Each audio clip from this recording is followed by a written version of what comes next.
Inactivity serves no purpose whatsoever.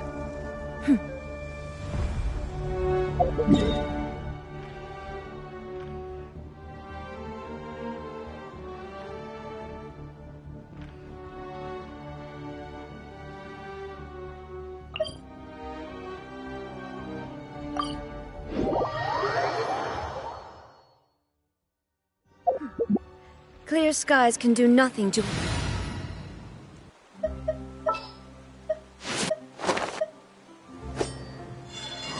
All right, let's head off.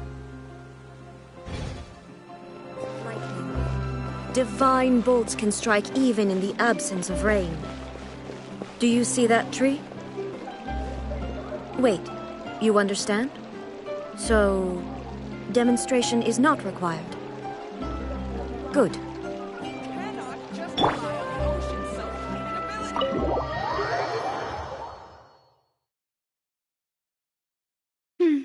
I came here several times with my father when I was little, but stopped eating here as often after growing up. I hope the food here will be to your taste. Oh, don't worry! We haven't eaten at a hotel like this in a while. Paimon's getting excited already! In that case, I'll go order for us first. Please wait here a moment.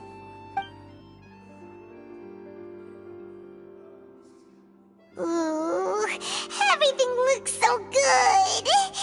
People in Fontaine sure know how to enjoy life! Why, of course. Go ahead, try whatever you like. If the food's good, I'll make a group reservation for the rest of Spina di Rosula next time. And if it's not? Well, then I'll still bring everyone. Albeit with only one dish per table. You, sure have your own way of doing things. Oh, we called this a farewell meal, but we could also treat it like a victory feast, right? We did just win that case after all. Oh, true. Very true. In that case, boss, we'll have another 2 dishes. Huh? Paimon didn't mean that you had to order even more food.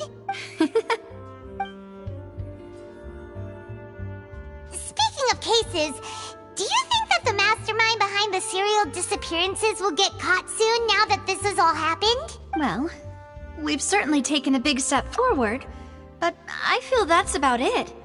We know that there's an organization that means to dissolve these young women, but we still don't know what they are really after. If it hadn't happened right in front of us, Paimon wouldn't have ever believed that a person could be dissolved like that. Right? Yet it was because this was such a preposterous notion that the investigation could never really move forward before. Ugh. If only that guy could have finished speaking! We were so close to hearing who was behind it. In such investigations, even the smallest step can seem like a yawning chasm if the trail of clues is cut off. To be honest, I don't have high hopes for any follow-up that the authorities might conduct. It's not that I don't have faith in their ability. It's just that a different perspective is required in some matters. It's easy to guard against and deceive a single narrow perspective. A shift in thinking is required at such times in order to produce a breakthrough, which is exactly why the Spina di Rosula exists. Those highfalutin folk are not all-knowing. That's why we exist. To seep into the cracks where filth falls through, where their watch fails them. That's the kind of problems we solve. Seems Paimon thought things were simpler than they actually are. It's all right. Well, this was supposed to be a farewell meal, so I doubt you have further interest in this business, right? Let's talk about something else. Like, what are your future plans? That's true. We didn't have a chance to speak to her after the trial ended. It didn't really seem like the right time or place to do it anyway. I see. So, your primary objective, which has been foiled so far, was to have a chat with the Hydro Archon. I've heard that there's a long line of people waiting to meet Lady Farina. I suspect you'll be waiting for quite a while, considering that you missed your chance today. Yeah, we've heard that she's super popular here in Fontaine, and that it'll be tough getting any of her time. Well, would you consider some more, unique ways? Perhaps even methods of, let's say, questionable legality? Guess that's Spina di Rosula's boss for you. Chock full of sketchy ideas. Well, what did you have in mind? Well, one way would be to infiltrate a performance troupe at the Opera House, only to abandon your act at the play's climax and ask to speak to her after the performance. I'm sure Lady Farina would be eager to see the ending, and would agree in order to finish watching the play. Don't you think? Could you suggest something a little more practical? This plan seems pretty hard to pull off. We'd have to go learn how to act, and acting's really hard. All right, here's another. Find a way to conceal yourselves under her bed. Then wake her up in the dead of night and demand answers. Don't let her go back to sleep until she answers all your questions.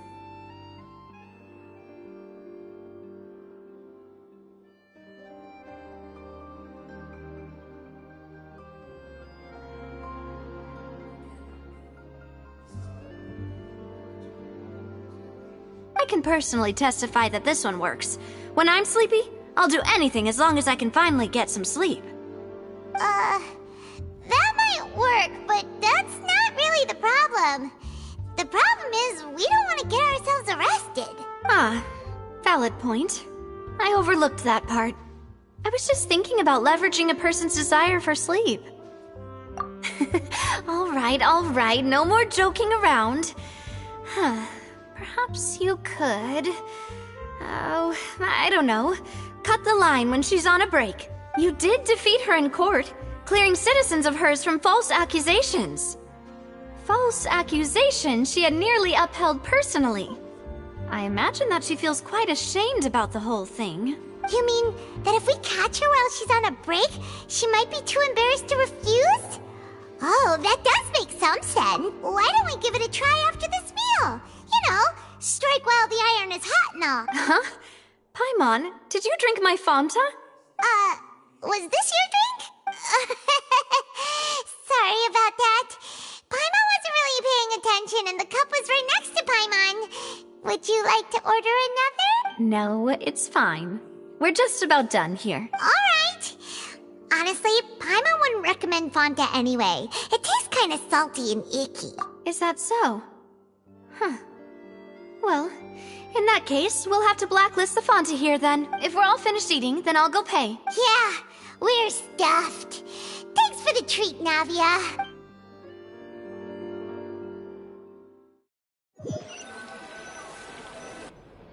Oh, so full. Paimon can barely float anymore. Nah, that would be so... normal. You know, like you. Okay. As for expenses this month, we're left with... Hey, Navia! What are you doing over there? Oh, nothing. It was just a meal, you know? Nothing the Spina di Rosula can't cover. Let's get ready to try to meet the Hydro Archon again. Bye, Navia! So this is goodbye, huh? Well, if you do encounter any other trouble in Fontaine, you're always welcome to contact the Spina di Rosula. I'll give your request the highest priority. In any case, I wish you smooth sailing. I'll see you again, partner. See ya!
People around anymore.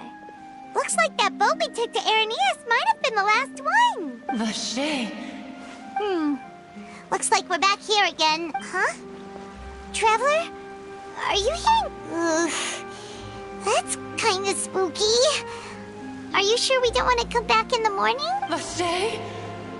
Vache! Hey, why are you still walking towards it? There might be something nasty in the water. Huh? Hang on. Paimon can kind of hear a voice. It's calling for Vache, right? Hey, traveler? Stop walking! Come on, wake up!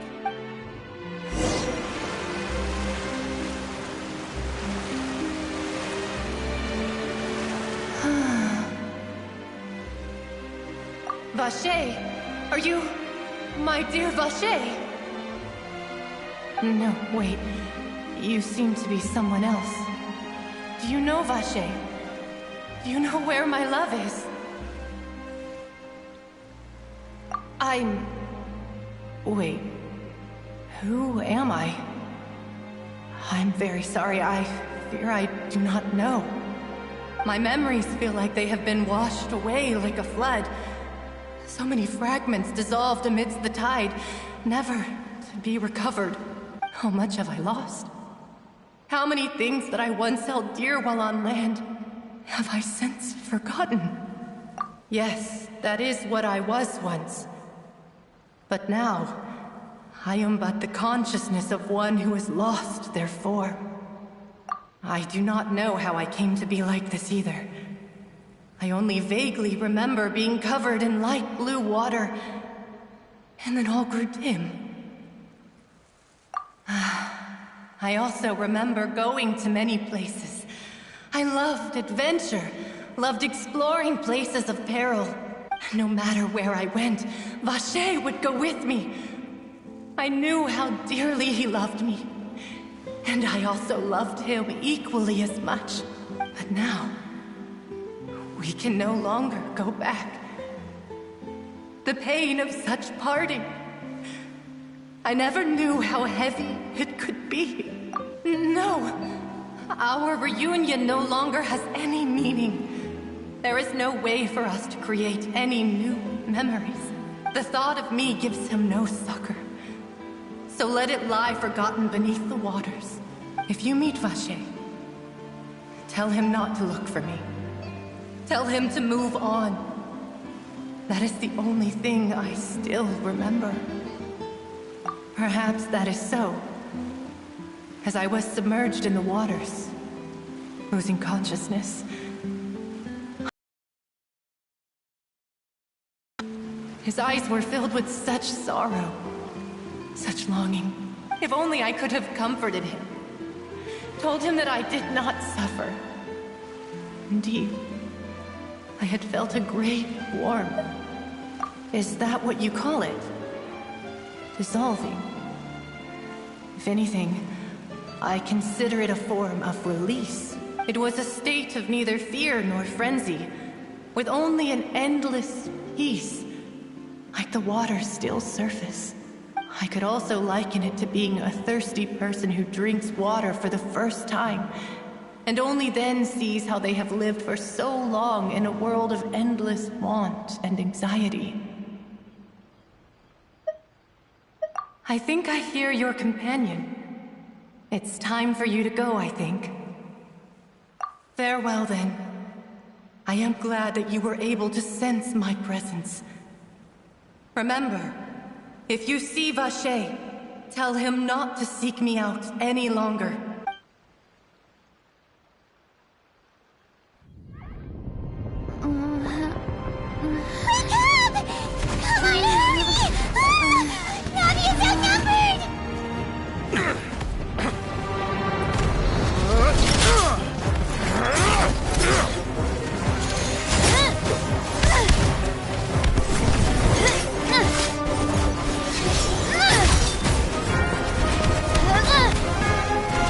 Demoiselle, look out!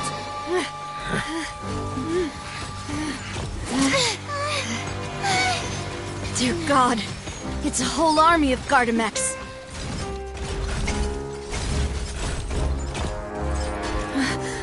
Chlorand?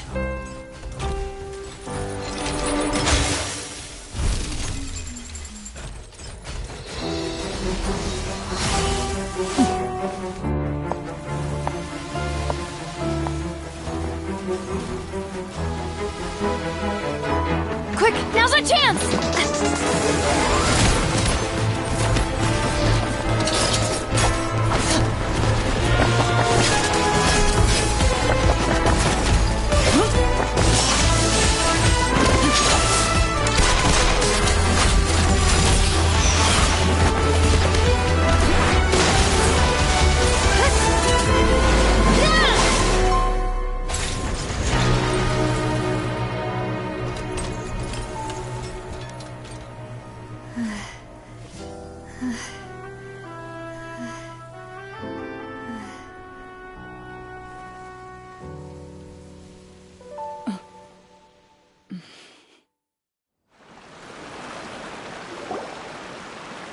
I should thank you for lending us your sword there, Clorand.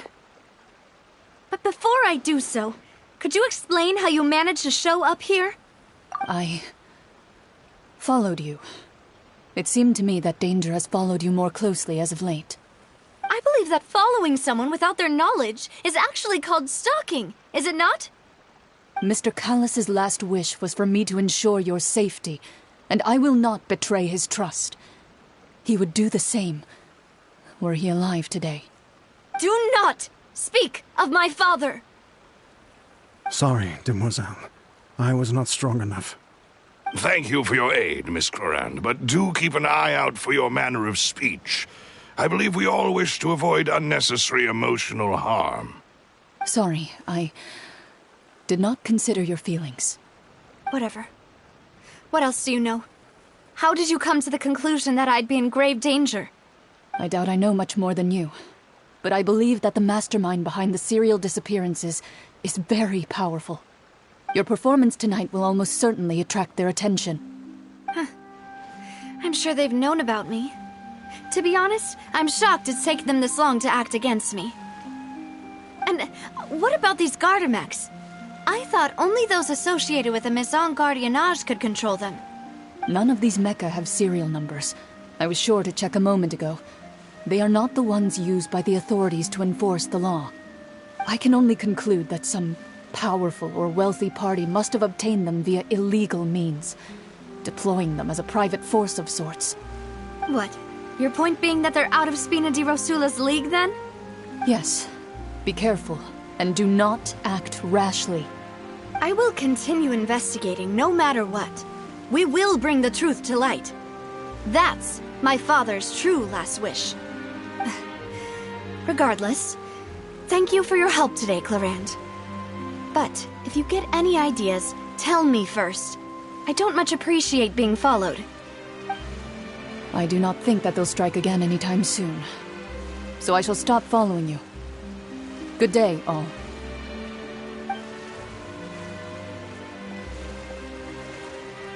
Right. I suppose that's the best news we've gotten today. Demoiselle, I believe that Miss Clorand was being sincere with you. If we tried, we could attempt to thaw relations a little. I know, she's...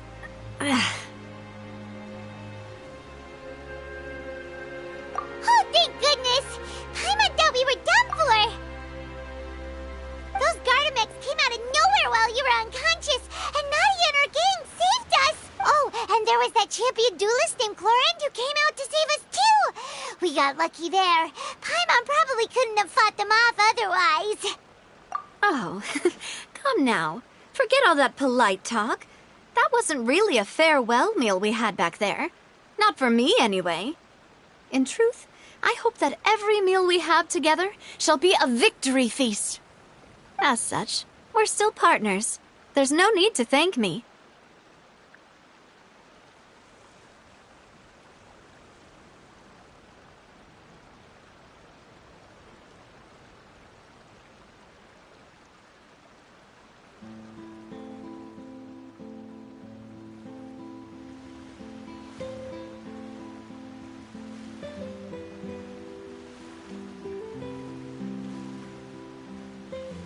It will take 50 years for me to match Demoiselle's magnanimity.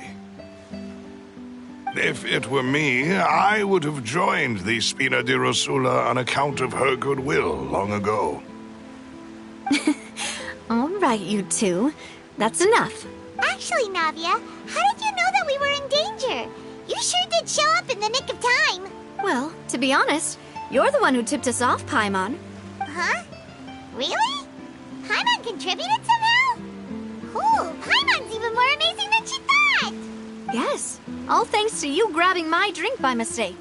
How did... After we parted ways, I was on the way back to one of our bases when I suddenly thought of what you said, that the Fanta tasted kind of salty and icky. Fanta only comes in sweet flavors, so how could it have tasted salty?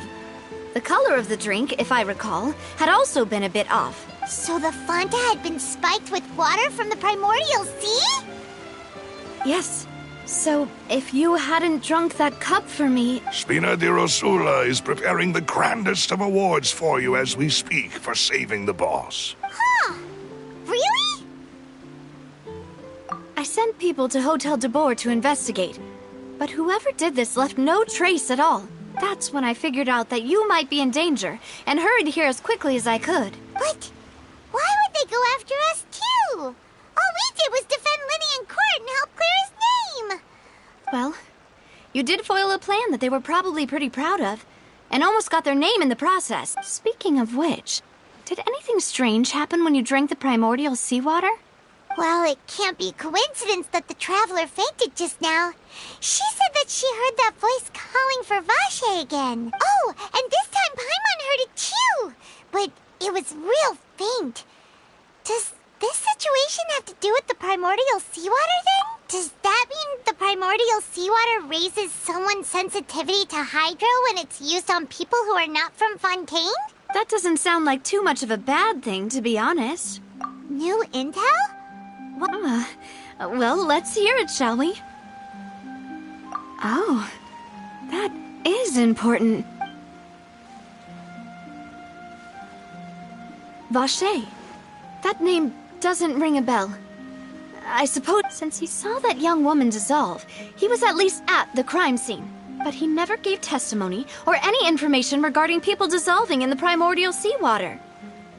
Could he have been threatened? Yes, thank you. This is very important information indeed. We will continue to investigate.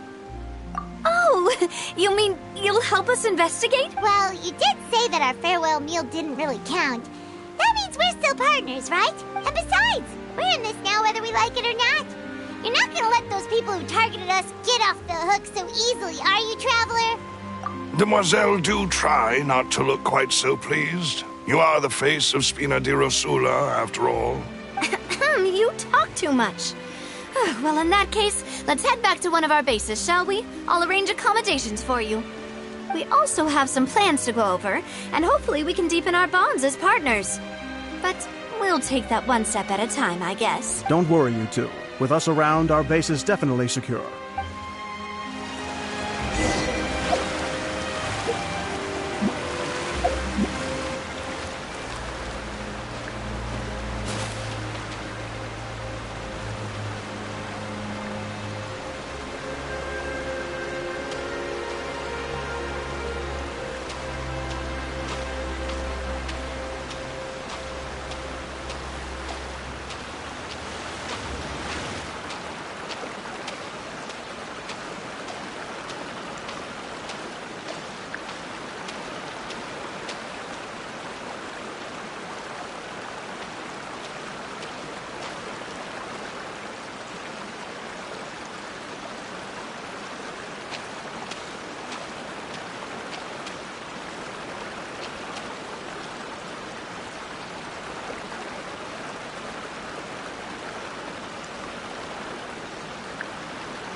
Something on your mind again? Let's work through it together. 2 heads are better than 1. An antique's value is in the eye. Exactly! But none of them believe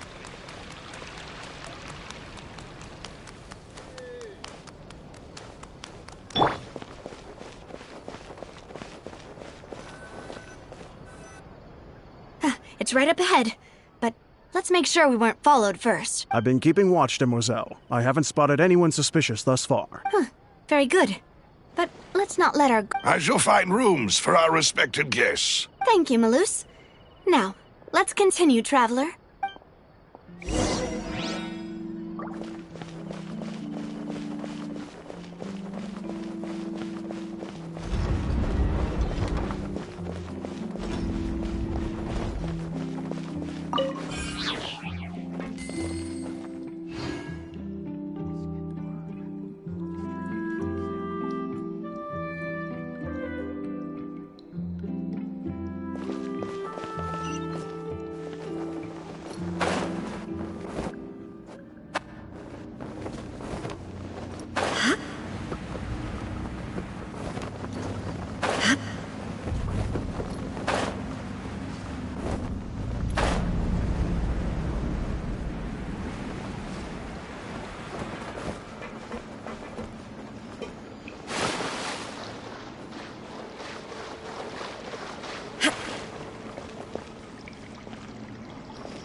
This is your base? It's not quite what Paimon imagined. Your accommodations have been arranged. Under the present circumstances, I can confidently say it's the best we have. Well, our funds have been a little tight lately. After all, we don't allow illegal or unethical profiteering. In fact, our funds often come from citizenry who support us. Seems like it's tough times for everyone. But if you have the support of the people, that does sound like it's worth it. To be honest, our financial situation was a lot better back when my father was in charge a few years ago. I'm afraid I'm not quite his equal. Your father... he was the previous boss of Spina di Rosula, right? How did he... Demoiselle, if you'll allow me to explain. No. I'll explain it myself. I suppose I couldn't run from this topic forever. And as partners, this is something I hope they can understand. My father's name is Callus. Yes, the same one they call Callus the Unfaithful in the streets. 3 years ago, he was accused of murdering his own friend. But he chose a duel to defend his honor instead of standing trial. He died in the duelist's ring. Oh no. But I do not believe my father was a murderer. I'm sure he was set up. At the time, I believed that if he only stood trial and was duly investigated, something amiss would crop up and prove his innocence. But strangely, he not only requested the duel himself, but rumor has it that even after being seriously injured, to the point where he could be deemed as having lost the duel, he refused to surrender, determined to die in the arena. 3 years later, I still don't understand why he did that. How could he protect his honor if he's dead? If anything, he gave up his chance to defend himself. The closest piece of info I have is that my father had been investigating the serial disappearances case at the time of his death. Ah, so that's why you're so determined to get to the bottom of that case. That's right. I've also tried to investigate the murder my father was implicated in. But I haven't found a single new clue in my countless reviews of the investigation records. However, I believe that if the murder case is related to those behind the disappearances, they must know something. I must know what really happened. Was my father coerced? Framed? Even if he really did kill his friend, I must get to the truth. If only he'd been more open with me when he was still alive. He even hid the fact that my mother died due to complications when giving birth to me. And now, here I am investigating his death. You really are a handful, aren't you, Papa?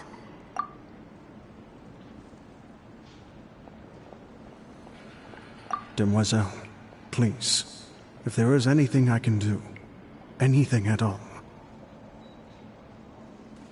I also will never believe that Master Callus murdered anyone. There are none whom I respect more than the two of you, Demoiselle.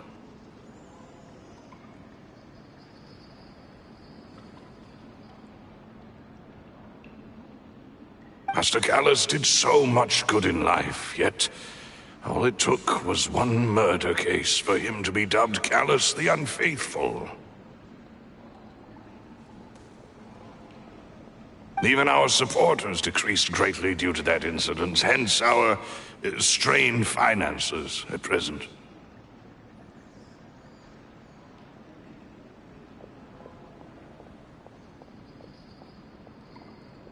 Wait, if Callus was such a good man, wouldn't people at least be a little suspicious when he was accused? No.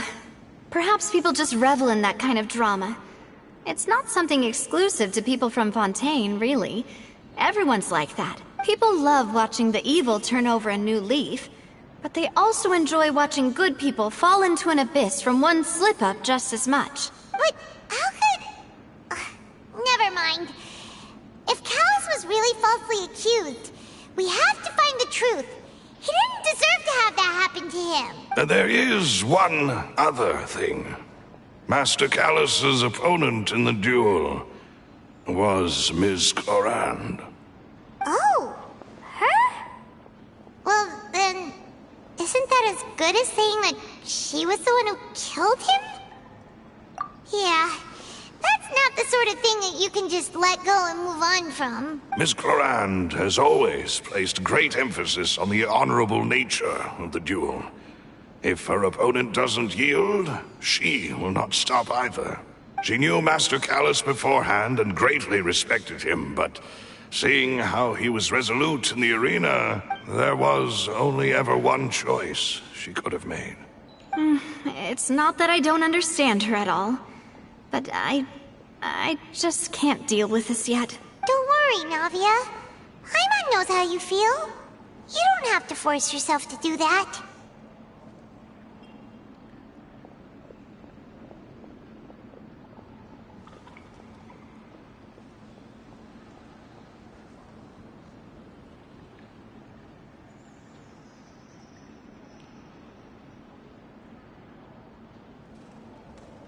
Afterward, Miss Clorand told us that at the start of the duel, Master Callus requested that she ensure Demoiselle Navia's safety. Yes, that is our understanding as well. Oh, Papa. What madness drove you to ask the person who killed you to take care of me?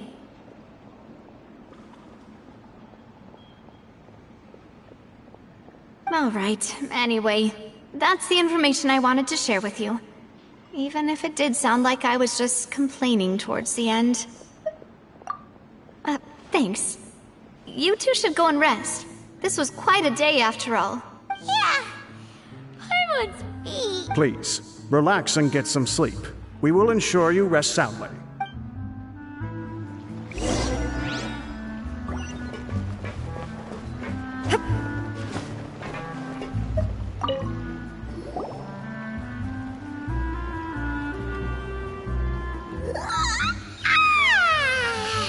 Paimon slept so well.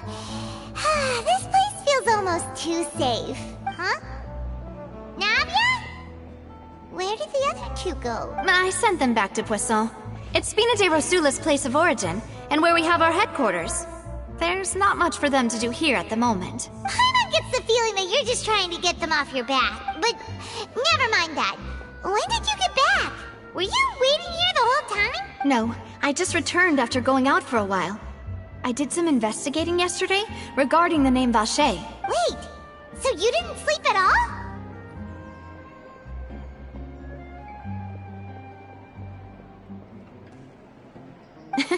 How could I after having such critical new evidence appear?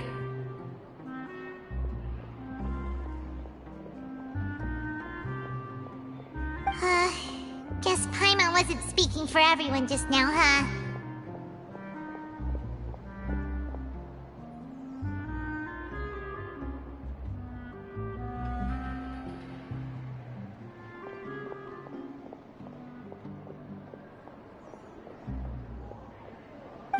Unfortunately, this name seems to have been wiped from existence. It doesn't seem to have a match anywhere. I suspect that those behind this have already taken steps to hinder an investigation from this angle. Does that mean we're too late, though? No. There is one ray of hope. One place in Fontaine that they would find almost impossible to threaten, no matter how much they wanted to. And that is the archives kept by Chief Justice Neuvillette. A place where detailed files on all the cases in recent years are kept. If the Oceanid you met is one of the young women who went missing recently, we should be able to find some related information there. So Neuvillette maintains an archive of case files? Whew. Guess that's the hard-working Chief Justice for you. In that case, let's go talk to him, shall we? Aren't you coming along, Navia? No, it's nothing. Let's go see the Honorable Chief Justice.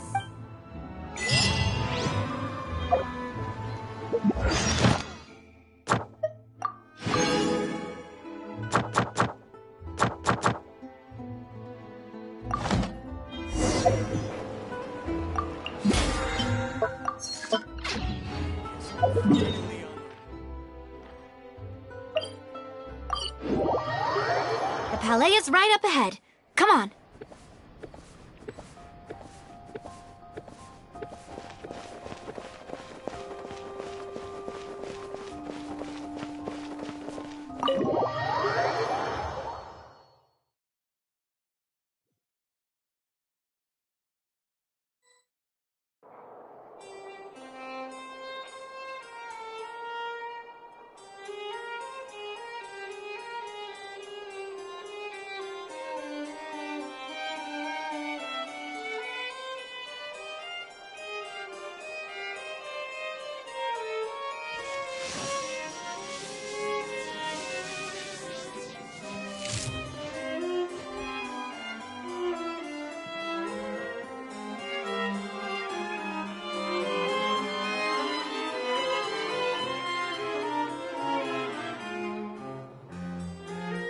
The world remains constant over the centuries, but human life is like the dew at dawn, or a bubble rising through water.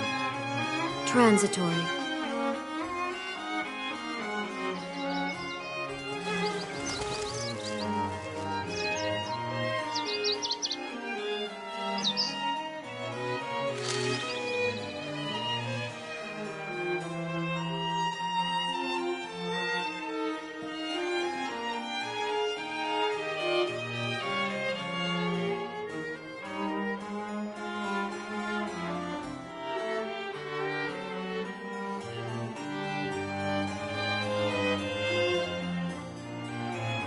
Inactivity serves no purpose whatsoever.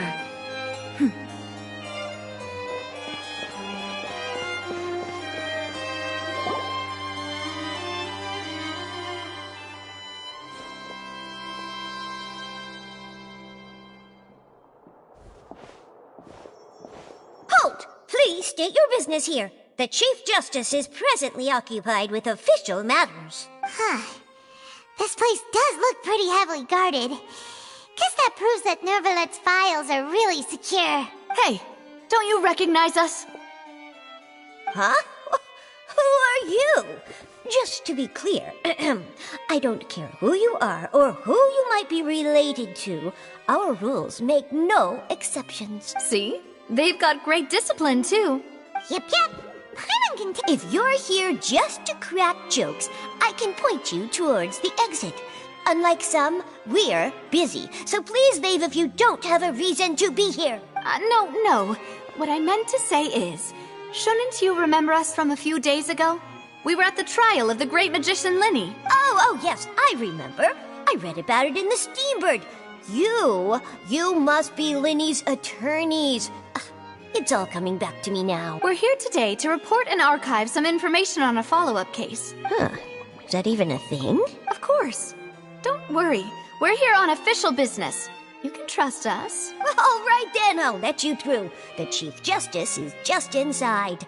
Thanks so much.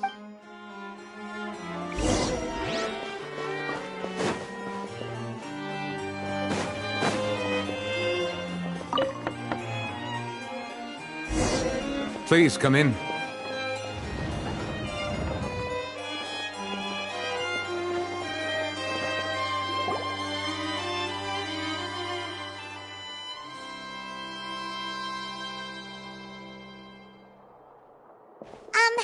Sorry to barge in, Monsieur Nervalet. We only lied to get in because we didn't know any other way. It's all right. Please let me know how I may be of assistance to you. So you're not mad at us? We're looking for a man called Vacher. He may have been an eyewitness in the serial disappearances case. If we can find him, we may be able to unearth some key information on the case. Ah, I see. In that case, please wait here a moment while I browse through the files.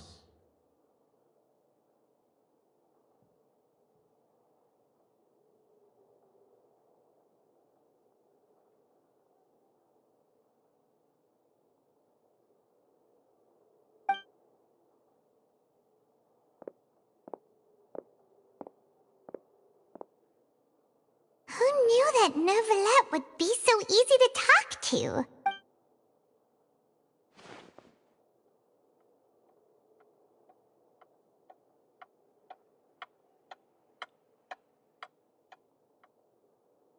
Unfortunately, I'm quite certain that no one by the name of Vacher has been involved in any case, criminal or civil, in the past several years.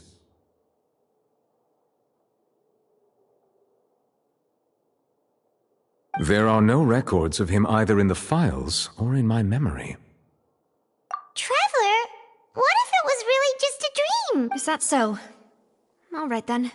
Thank you so much, Monsieur Neuvillette. We'll take our leave now. Ahem.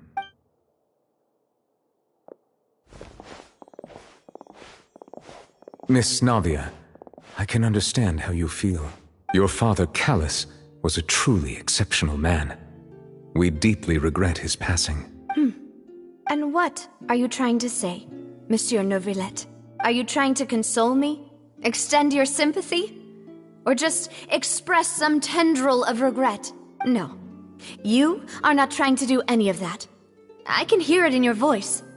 There's no emotion behind your words. You only said those things because you felt like you should. It's just like last time. After my father took his place in the duelist ring, I pushed through the guards to talk to you as a last resort. You even told me then that you thought there was something fishy with the case, yet you still allowed the duel to go ahead. In your eyes, the value of a human life is nothing compared to those cold laws you hold so dear. If you truly regret my father's death, then why didn't you call a stop to the duel? Why didn't you give me the power to stop him from throwing his life away? Why did you just let him die, despised and hated by all? Everything was hanging on a thread at that moment. Just the tiniest effort could have changed everything. There are still so many things I never got to tell him. So many questions he still owes me answers to. If you really have no heart, then just look me in the eyes. I, Navia, will show you the true meaning of regret. I'm sorry, Miss Navia. You and my father are truly alike. You keep all kinds of things in your heart and never say a word to anyone. It's not so much that you can't feel, but that you would never express anything. Oh well. In any case, everyone already knows full well the apathy of the Chief Justice. My apologies for taking my emotions out on you, Monsieur Chief Justice. Let's go, Traveler and Paimon.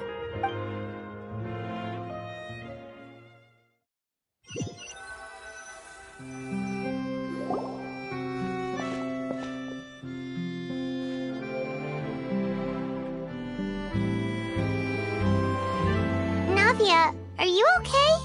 I'm fine. Rain. It's raining. You're right.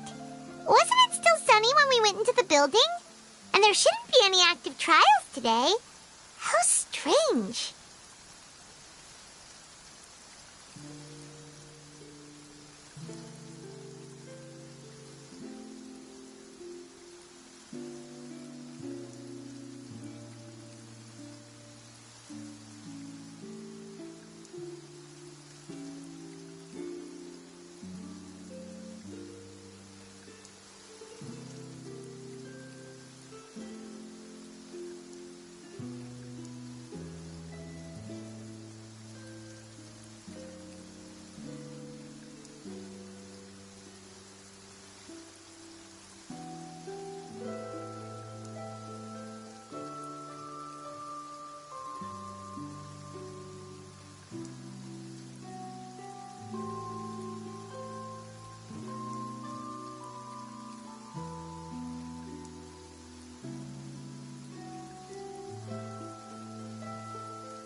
Now that I think of it, on the day my father was convicted of murder, it was also raining.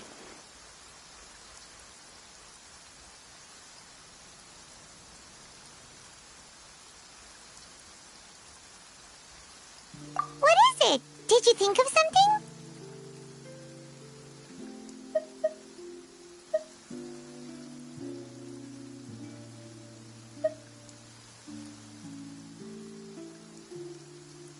Yeah, he was outside. It was uncovered and the rain could fall there. Why? Do you think the rain could have affected the crime scene? That thought has occurred to us before. We've even expanded the search area to try to account for that, but didn't find anything of value.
Oh?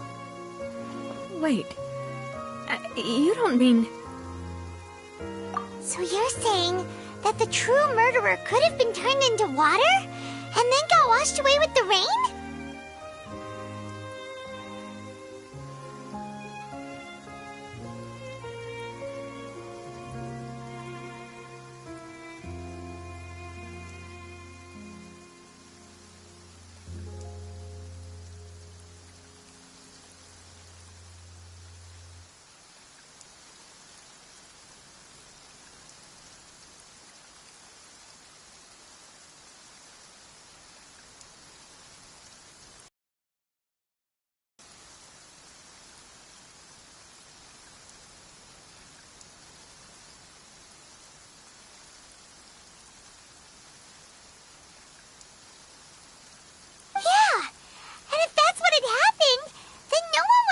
Your dad, even if he explained what he saw to the authorities. I really think I found a true genius for a partner.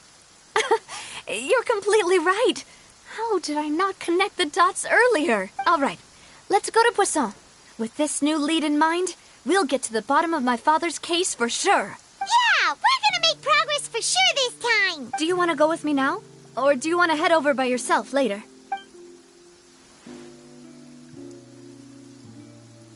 Great.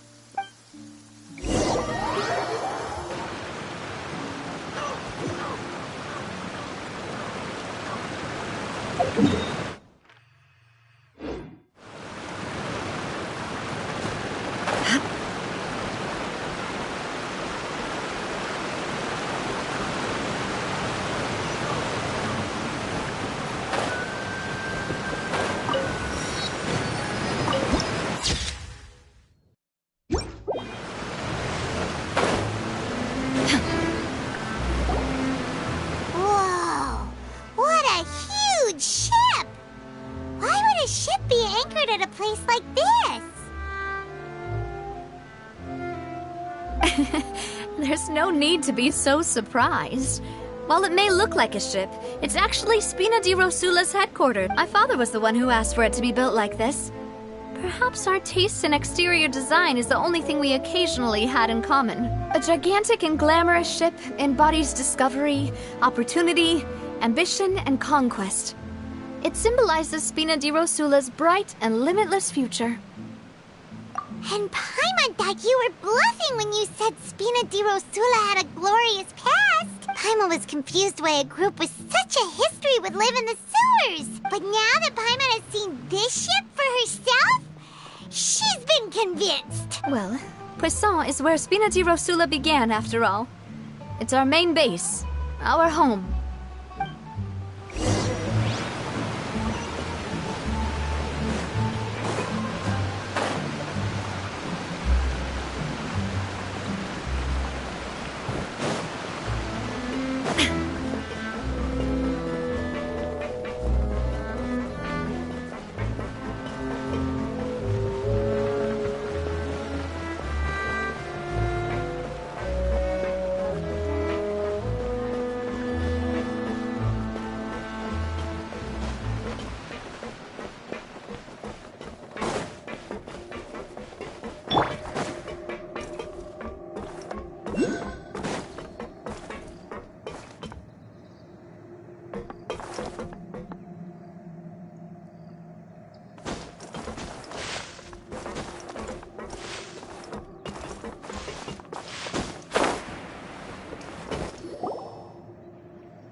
Melus, we're back!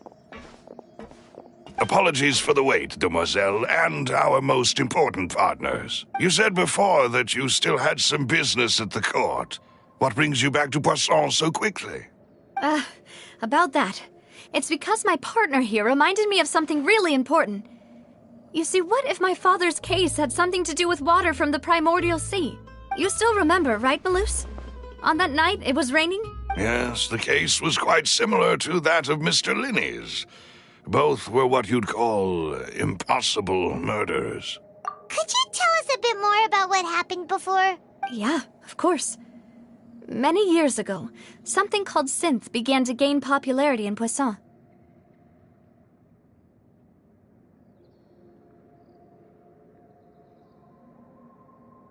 At a glance, it was a kind of drink that could excite your mood and produce many pleasant hallucinations. Wait! Didn't that guard guy who turned into water also mention that the primordial water could be used to produce some kind of potion? Yes, he did. Considering what we know now, it's almost certain that synth is created using water from the primordial sea. If you drink synth for an extended amount of time, you'll suffer many side effects, such as losing the ability to focus or control your emotions. And if you were to stop drinking it completely, you'll experience flashes of paranoia and anxiety while lacking energy to do anything. It's an extremely dangerous substance. As he oversaw Poisson, my father was compelled to put a stop to synth abuse and called for a complete ban of it. Boss's uncompromising attitude incurred the synth vendor's wrath, but no matter how much they threatened or bribed him, he refused to yield. Not only that, Boss became determined to find the mastermind behind the synth operation and put an end to the problem once and for all. Yes, but the enemy was very cunning.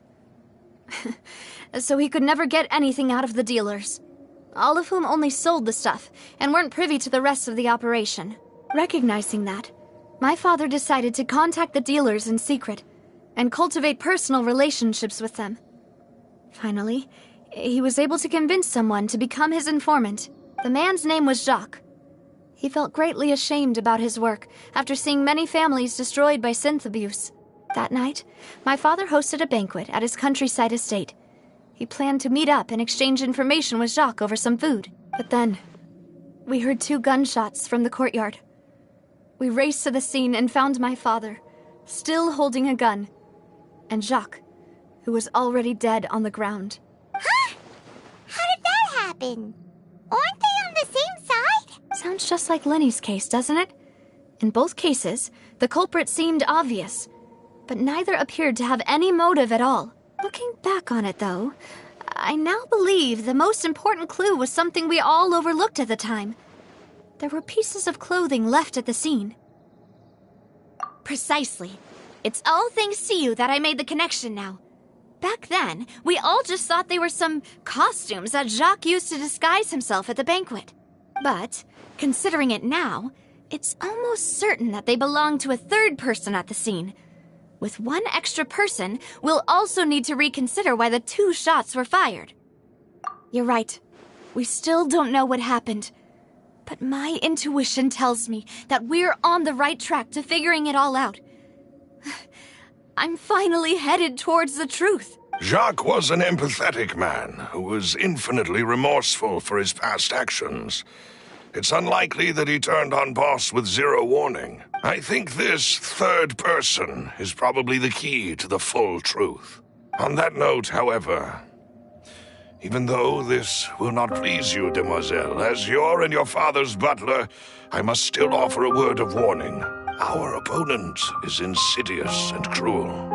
They are extremely difficult to deal with, and Boss has already lost his life trying to bring them to justice. Even though Spina de Rosula has lost most of its former glory, Poisson has welcomed a new time of peace, and we have been allowed to live out our lives. There is no need to follow your father's path. It would be both wise and in line with Boss's wishes to step back and give up on the case. If that's indeed what he wished for, then he should have told me that himself. Was I not the closest person to him? And yet, I was the one most kept in the dark. What was the point of him dying without sharing any of the secrets he knew? Did he manage to protect anything in the end? Synth is still here. Callus the Unfaithful is still his epithet. And Spina di Rosula is barely getting by. Nothing has changed. Did he think I'd just accept his meaningless death and live out my life just as meaninglessly? I've never accepted that. Ever. Not since that day, and certainly not now. I want to find out the real answer for everyone's sake. For the missing girls, for the victims, and for myself. Navia. This is indeed the best moment to act. Your partner appears to be quite reliable, and more importantly, demoiselle, I think you're also ready to take this on. So you do know something else, Malus? Yes, I do. In fact, even before that banquet, Boss already knew of the connection between Synth and the serial disappearances case. But what drove all the tensions to the boiling point was the revelation that you, demoiselle, had been selected as the next target to disappear. What? Boss also didn't tell you that he had been diagnosed with a rare illness. The doctors told him that he had no more than 5 years left to live, and the serial disappearances case caused him great anxiety. 5 years was nowhere near enough time to resolve this long-standing conflict, but once he passed away, all the danger would pass on to you. Knowing all of this, he decided to use one final intimidation tactic before his death. He claimed to have already gotten his hands on some key incriminating evidence for the other side, and even told some members of Spina di Rosula about the details. But as long as you remained safe, he would not share the evidence with the public. If something were to happen to you, then he and all those he told would immediately expose all they knew about Synth and the disappeared victims. Right, so nobody would be able to get off scot-free. As we've seen, Boss's tactic has worked. Even though Boss has been gone for a long time, the other side has not tried to take Demoiselle's life. No, I don't believe it. He never appeared to look sick to me. No father wants their daughter to see them weak and haggard, especially someone as proud as Boss. To him, dying in a duel and suffering lasting dishonor as the unfaithful was still far preferable than losing face in front of his daughter. So he chose to die in silence, so that he could protect me. I'm afraid you're not understanding this correctly, demoiselle. What Boss wanted to hand to you was not a parasol, but a sword. If Boss's spirit could hear you telling me that you want to find the answer for the sake of everyone involved, I'm sure he'd be extremely proud. That fool. Couldn't he have just given it to me straight? No. He might have set up everything precisely because he never thought I'd be able to understand him. Is that the amount of confidence he had in me? And what if I was never able to make it to where I am now? Yeah. I suppose that's true. With the way he'd set things up, if I had wanted, I could have just lived out my life without a care in the world. But thankfully, he rarely talked to me about complex matters, and thus understood little of me as a person. In this case, he really didn't need to give me an easy way out. Malus, what was the key evidence that he shared with you? It's the location where synth is produced. Essentially, it's the enemy's headquarters. When he was threatening the enemy, Boss didn't share the specifics of the incriminating evidence he found. But if you want to use it against the enemy, you'll still have to take several things into consideration. Why? If we know where the place is, can't we just go storming in? You mustn't forget that we're fighting against a mysterious and dangerous organization that's been in operation for decades. There's no telling what might be lying in wait at their headquarters. We also have no idea what kind of evidence we may be able to find inside, nor what people we may be able to capture. But a single visit to their headquarters would be tantamount to a formal declaration of war. The worst case would be that we leave empty-handed, but also open ourselves up to full retaliation. Then, in that case, why not work with the Fontaine authorities? Well, you saw one of them dissolve during Mr. Linney's case. We have no idea just how thoroughly they may have been infiltrated. Huh. That's true. Seems my father really had no choice. But things are different now. It should be a lot easier to prove the other side's guilt, now that we've connected Synth with the disappearances case. You sound like you've put a lot of thought into this, Malus. I am the butler, after all. I live but to serve the boss and Demoiselle's will. I've always been willing to take on any kind of risk for your sake. But considering my relative lack of ability, I've spent my time keeping secrets, performing basic investigations, and waiting for the right time to come. Thank you for all of that, Malus. Have you discovered anything new in the past few years? Let me think. One conclusion I came to was that the enemy must be quite familiar with Spina di Rosula, or at least have an informant planted here. When I announced orders to the organization's members on Demoiselle's behalf, I used to deliberately keep a few people in the dark and observe the reactions of the synth vendors. If the vendors didn't change their plans, then the individuals informed of our orders must be innocent. If the vendors packed up and fled, however, then someone must have given them the news. After several rounds of testing and investigative tracing, I've narrowed the suspect list down to 3 people. The first is Florent, Spina di Rosula's senior advisor. Huh? Florent? Yes, surprising, isn't it? He was one of the people Boss trusted the most, which also means that he was someone who understood Boss really well.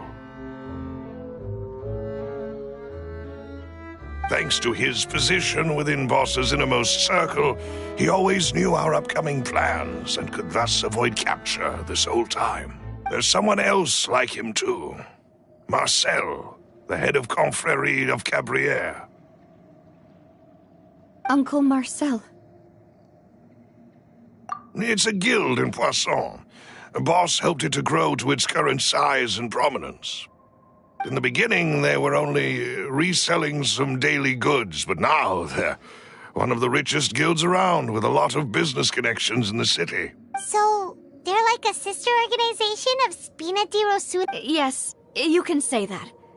When we were fighting against the synth dealers, they provided us with plenty of support. It's a bit difficult to imagine someone using their own money to hunt down themselves. The final suspect is Thierry, the man responsible for coordinating information between Spina di Rosula and the guards. Although the guards mostly leave us to our own devices, there are still many activities we have to report to the local authority. Since Thierry is always in the know about our current activities, he could theoretically always plan one step ahead. I see. These are all people who I communicate with quite regularly. To think that the enemy we've been fighting against has been right next to me all along, among those I trust the most. If you want to investigate them, please take every precaution to not alert the quarry. Judging from our experience, the enemy is extremely cautious. Of course. And thank you, Malus. You've provided us with a lot of great information. You're too kind, my lady. I'm just doing my duty. And before I forget, proving Boss's innocence would also mean clearing him of blame in Jacques' death. After that incident, Jacques' wife and daughter were taken into the Spina's care. They still live in Poisson today. If it might help, you could also pay them a visit. I can make the necessary arrangements. Oh, thank you so much, Malus. You really are the best. A new case awaits, my dear partner. I hope we can work together to uncover the truth and end this case once and for all.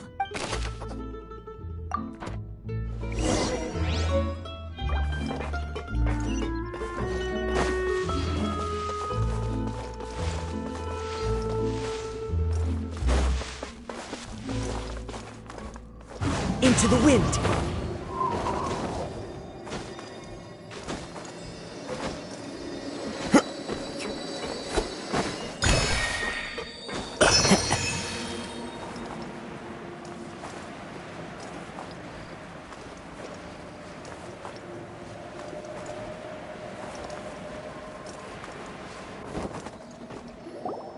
It is settled, then. Please excuse me, and enjoy your conversation at your leisure. Thank you for arranging everything for us, Malus. Excuse me, miss. Do you need anything from us? Oh, Hey, Navia's all quiet. This isn't like her at all. I'm sorry that I only came to visit after all this time. After what happened, I didn't know how I was supposed to face the two of you. If it's about that, there's no need to apologize. After my husband died, Spina di Rosula sent us a lot of mora and support. I understood your guilt and apology to be genuine. But aren't all of those things nothing compared to the loss of Jacques? I can understand the kind of pain that comes with losing a father so needlessly. You don't understand at all. I didn't know how to face you, because I didn't know what I could possibly bring as a consolation gift. I know only the full truth could bring closure to you. And to all of us. I'm sorry. I appreciate the sentiment, but you don't have to carry all that guilt. On the matter regarding my husband, my daughter and I have more or less found our answer already. Would you mind sharing it with me? I really can't believe that my father could ever bring himself to shoot Jacques. I always knew that my husband's money was earned through others' suffering. He told me countless times that if he could turn back the clock, he would never go into the synth business again. He had many regrets, and felt that he took the idea of providing for his family too literally. For the longest time, he thought Mora was everything. So when Mr. Callis came to him with a proposal, he accepted it almost immediately. He tried to be as careful as he could, but even so, he was still found out by the higher-ups. They found out about his betrayal? Papa didn't say that exactly, but Papa did tell me that I should never be ungrateful. Before he left that day, he told me that he had no choice. It was only later that I realized it was his final farewell to the two of us. I don't know that for sure, but you could say that's the conclusion I eventually came to. Which is why I'm the one who should feel guilty. Callis had always taken great care of us, both when he was still alive and after he passed away. Even if he fired the shot that killed my husband, it was likely in self-defense. It is impossible for me to hate him for what he had done. But Mama, why is Papa still the bad guy if he did the right thing? Papa always wanted to be a good man. So why did he have to do a bad thing in the end? Well, things aren't always as they seem. You still feel like your papa was a good man, right? Yeah. Papa was a really good man. The best in the whole world. Then you should hold on to that. If a good man had to do a bad thing, then he must have had his reasons, regardless of whether he left you a parasol or a sword. He must have done so to give you a better life. Oh, thank you for everything you've told me. I will definitely find the truth. The current state of things is not something I'm willing to just sit back and accept. Thank you. I'm very grateful to hear this from you. Even though your personality is quite different from your father's, your determination when you speak is really similar. You really think so? That's the first time anyone said that to me.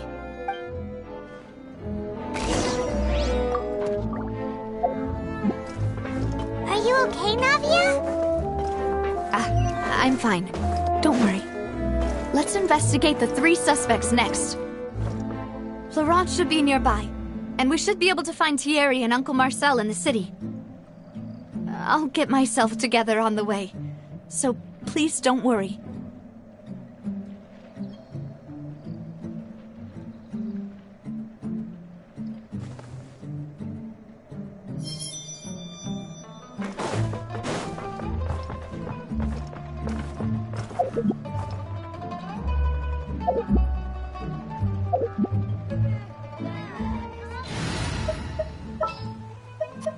One is fast on one's feet. Try to keep pace.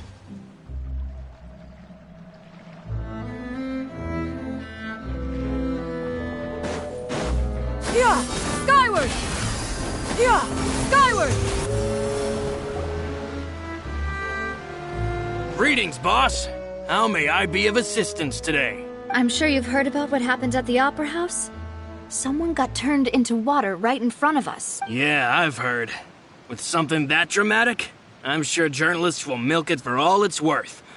And it'll be all the talk for the next several weeks. It also reminded me, on the day that the incident happened with my father, it was raining outside. And we found some clothes left at the scene. After my partner here put the dots together for me, I feel like we should try to reopen his case. Can you do me a favor and try to recall what happened that night? Let me think.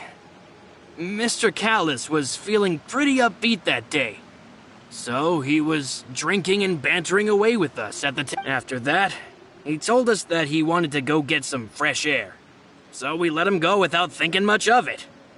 Who knew that we would hear 2 gunshots ring out right after? My first reaction was that Mr. Callis's life was in danger. So I grabbed my holster and made a mad dash toward the scene. But when I got there, it was already too late. Mr. Callis was standing over a dead body with a gun in his hands. All we could do was look back and forth at each other, not knowing what to say. So you also remember 2 gunshots then? Indeed. The guard said that the first shot didn't hit anyone, while the second killed Jacques. But I've never really bought that explanation. Reason being, Mr. Callis had left his gun on the table. I even made sure to confirm that before running to the scene. But according to the guards, that doesn't mean he couldn't have had other guns on his person. About the clothes left at the scene that you mentioned, do you think there was a 3rd person there who was turned into water? At least from our perspective, my father had no reason to kill. So he would also have no reason to bring an extra gun with him. The gun he was holding probably belonged to Jacques, or a 3rd person on the scene. Yeah, that makes a lot of sense. So you're saying Mr. Callis ended up with the gun because he seized it from one of the other guys? But hold on. If that's what had happened, then why didn't he share the truth with any of us? He didn't even want to face the Oratrice machine, and chose instead to prove his honor in a duel. Did he lose all faith in the courts after seeing someone dissolve right in front of his eyes? About that, Malouse told me a thing or two. So, I think I can understand why he committed to the duel. I'll tell you everything, once the whole truth has been revealed. I understand. Then, I'll leave Mr. Callis's honor in your hands, boss. And if I may just say one more thing. The whole Callis the Unfaithful epithet has been a thorn in my side since the day it was invented. Many people have laughed at me for still calling him Mr. Callis, even after so many years have passed. But it was Mr. Callus's trust that allowed me to rise through the ranks of Spina di Rosula and live the life I lead today, no matter what others might say. He'll always be the man I respect the most. And he'll always be my boss. Don't worry. I will definitely find the truth. You and all our other comrades at the Spina deserve to know the truth as well.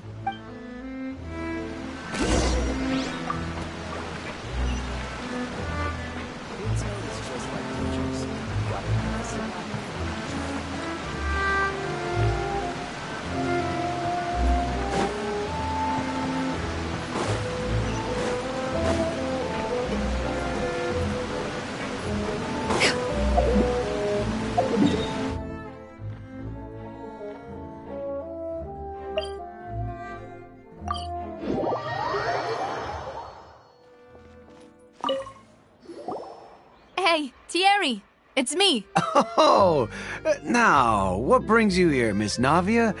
I've heard that you made quite the name for yourself at the Opera House. Oh, so you've got news of that already. Oh, okay. Hey, I'm also a member of the Guards, you know. The way you make it sound, people would think I was sent off to Poisson because I had done something wrong. Are you sure there isn't a little bit of truth in that? Under normal circumstances, shouldn't you have been called back to the city already? I mean, where I work is really up to me. Let's just say I enjoy the ambiance of Poisson. Callus did a fantastic job running the town, building Spina di Rosula from the ground up and clearing many obstructions in my way. It would be next to impossible for me to find a similarly easy but high-paying job in the city. Anyway, enough chit-chat. Are these two friends of yours? You, here for some formal business? Yes. These two are my partners. What happened at the Opera House made us realize that Linny's case and my father's may be related. We're trying to reinvestigate the details of my father's old case. Ah, I get it. You think there might be more to the case now that we know people can be dissolved into water, right? If you want to go through the original files from your father's case, I can help you look for them. That'd be much appreciated. Thank you. Actually, I have another question. Do you have the authority to dispatch Gardamex? Of course. Without them, I couldn't possibly handle Poisson on my own. Why do you ask? We definitely can't use them to forcefully get more evidence for your father's case. Well, you see, just recently, we were attacked by a horde of unnumbered Gardamex in the city. So, if you hypothetically wanted to do something against me, all you would need to do is get rid of the mecha serial numbers and send them after me. Then you think too highly of my abilities. Dispatching mecha is very different from controlling them.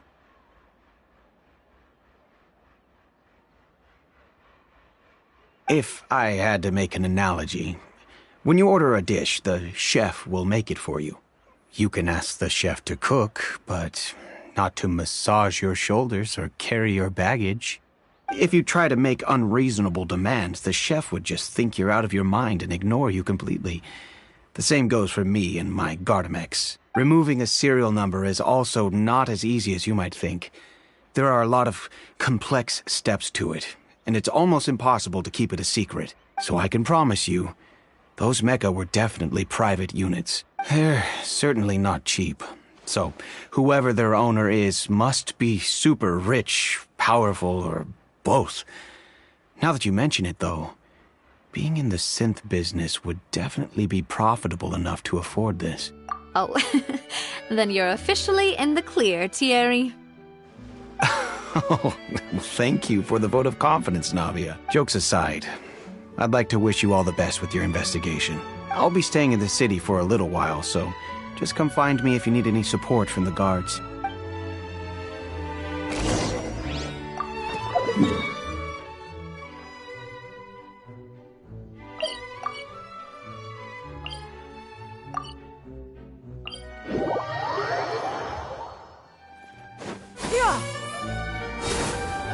Scatter! Yeah! Skyward! Scatter!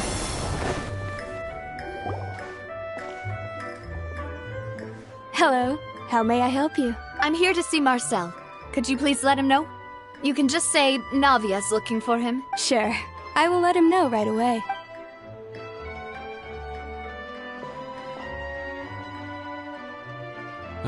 Navia, hello. Sorry to keep you waiting. I'm not as young as I used to be, so my legs are giving out a bit. Oh, it's all right, Uncle Marcel. There's no need to stress. I just wanted to talk to you briefly about what happened in the Opera House. I'm sure you saw everything too, right? Yes, I've never seen anything so strange. Oh, you were at the That's right. I went there with Navia to see the magic show. Who knew it would turn into a whole murder mystery? I also witnessed your marvelous sleuthing work. Quite impressive. To beat the Hydro Archon at her own game on her own turf, I can already imagine everyone in Fontaine discussing your exploits over a few glasses of wine. Oh, Paimon doesn't want to become the talk of drunkards. Apologies. It's just how Fontaine is as a nation. Everyone loves drama and theatrics. Uncle Marcel, you've also noticed that other thing, right? The fact that humans can dissolve in water? Yes, I was reminded of your father's case right away. Is that what you're investigating now? Exactly. I still don't have much solid proof, but I can sense that the other side has already begun to act. Oh, and what makes you say that? We were attacked on Araneus by some unnumbered Gardamex. And there was also an attempt to get me to drink water from the primordial sea. If not for the vigilance of my partner, I probably wouldn't even be here talking to you right now. Oh, you're giving us too much credit. Wasn't it you who protected us? Alas, it seems things are heating up again. The peace that Callus sought so dearly will soon become a thing of the past. But rest assured, Navia, Poisson will always remain a safe haven for you. If you're scared, you can always return there. If anyone dares to lay their hands on you there, the Confrérie of Cabrières will use its funds to the last Mora to bring them to justice. Thank you, Uncle Marcel. But I don't intend to go into hiding.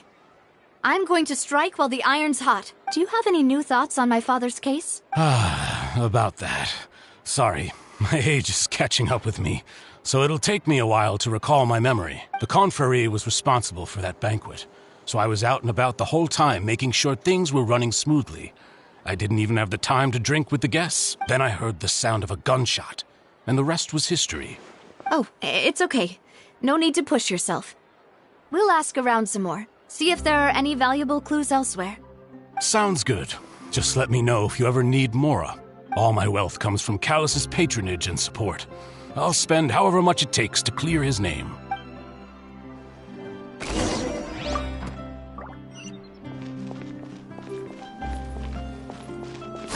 Skyward!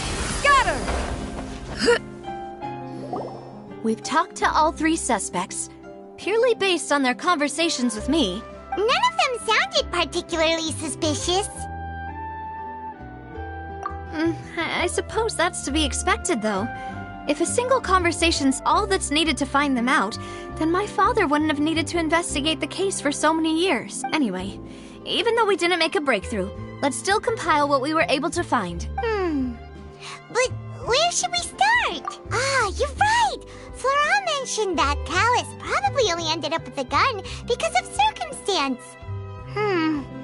That makes sense. According to Jacques' family members, he already told them that he had been discovered, and that he had no choice before he left home that day. If I had to guess, he probably received an order from the synth boss to kill my father. Had he refused, he and his family's lives would have been forfeit. So, Jacques fired the first shot? Oh? And why is that?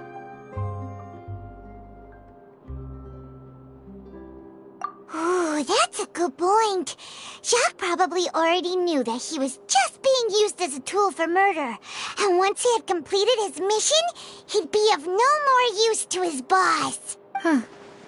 So, what would make more sense from his perspective would be to turn his back on the order and seek protection from my father. Makes sense.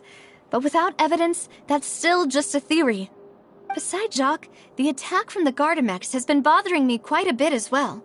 It's obvious that our enemy has become more antsy after the secret of the primordial seawater was revealed. Do you think he knew, even then, that we'd follow this lead to the end? Given everything that's happened since, it's quite possible. But who among the 3 suspects would have the ability to control privately owned Gardamex?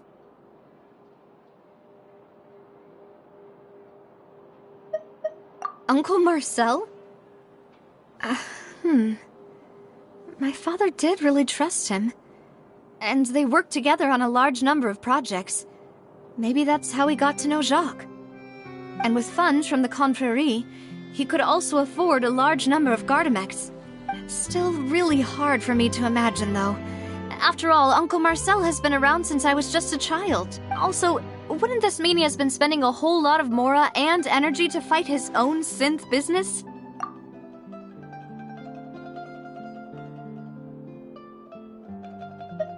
Thierry, you say? Huh. It is possible that he's figured, but I didn't feel like he was lying when he was talking to us about the mecha. I also don't think he'd be able to keep that kind of tampering under wraps. Yeah. Had he actually tampered with the mecha, we'd be able to prove it with a simple check of the guard's inventory. If the mecha were taken from the guards, it should be pretty easy to find out when and how that happened. Florent? It is true that he was closest to my father, and thus had the best chance of learning about his dealings with Jacques. Sula's advisor, his work mostly deals with personnel and security, so he shouldn't have much means when it comes to finances. So you're saying he's too broke to afford a mecha army? Exactly. He can't. And even if he could, I don't think he would be able to dispatch a whole group so quickly. Who could it be?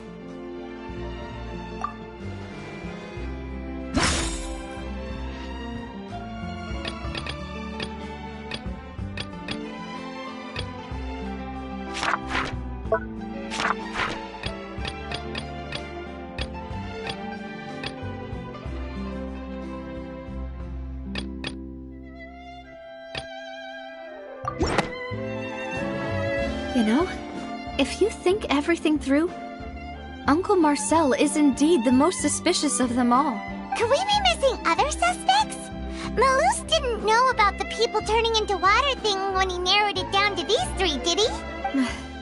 Malus has always been very reliable, and his judgment of others' trustworthiness has been fair and well considered.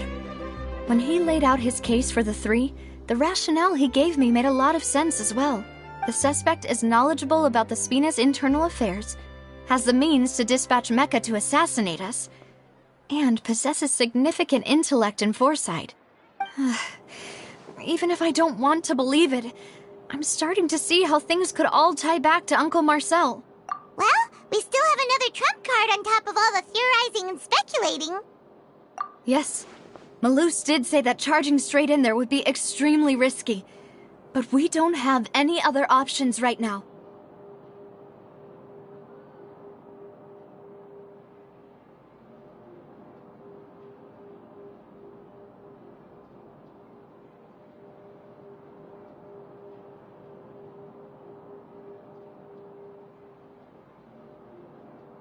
We need far more solid proof before we can hope to go charging in on our enemy.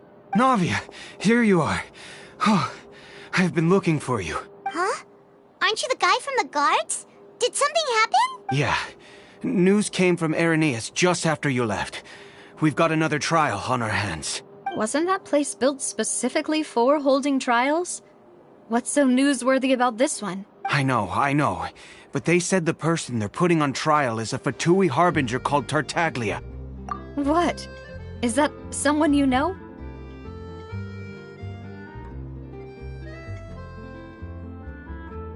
Yeah, we know him. Maybe even a little too well. Well, he's been accused of being the true culprit behind the serial disappearances case. It's absurd, don't you think? Wait, how? None of our investigations have had anything to do with him. That's what I thought was strange about it, so I came to tell you the news right away. If the charge against him stands, then it'll be next to impossible to get the guards to support any of our planned investigations. Right. Because they'll think they've already found the culprit. Yeah. And it'll be a lot harder then to clear Mr. Callus's name. I understand.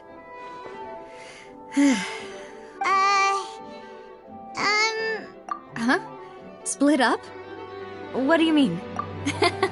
Just as expected of my partner. Since this is a trial about the serial disappearances case, the culprit's attention will be focused on Irenaeus, leaving his home base wide open. You're right. This is our best opportunity. All right then, let's do this. I'll stall them at the Opera House and charge Marcel as the true culprit. I won't have any chance of making that charge stick, though, unless we find more evidence. It'll be up to you to make it back in time and hand the decisive evidence to me. We'll help you, just like you helped us in Lenny's trial. Demoiselle, please allow us to accompany you. I'm ready. Ah, Malou, Silver, when did you two get here?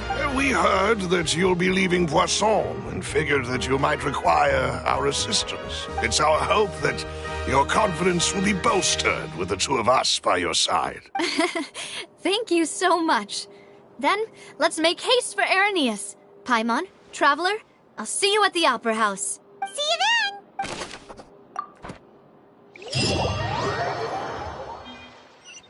Now that Navia has set out for Irenaeus, we should also get going.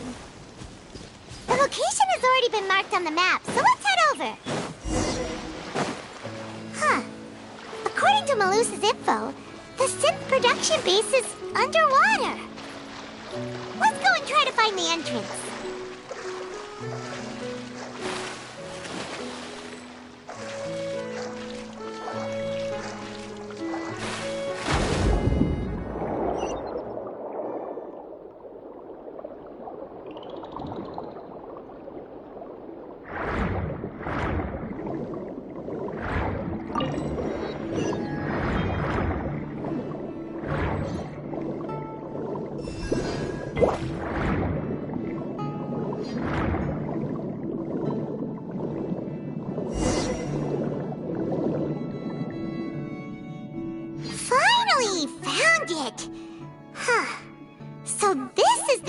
That leads to the synth production base.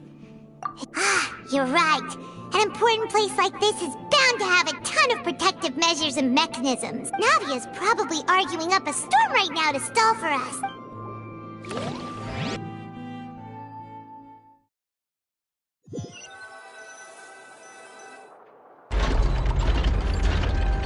It would appear that I must repeat my question again, Mr. Tartaglia. Behind the serial disappearances case.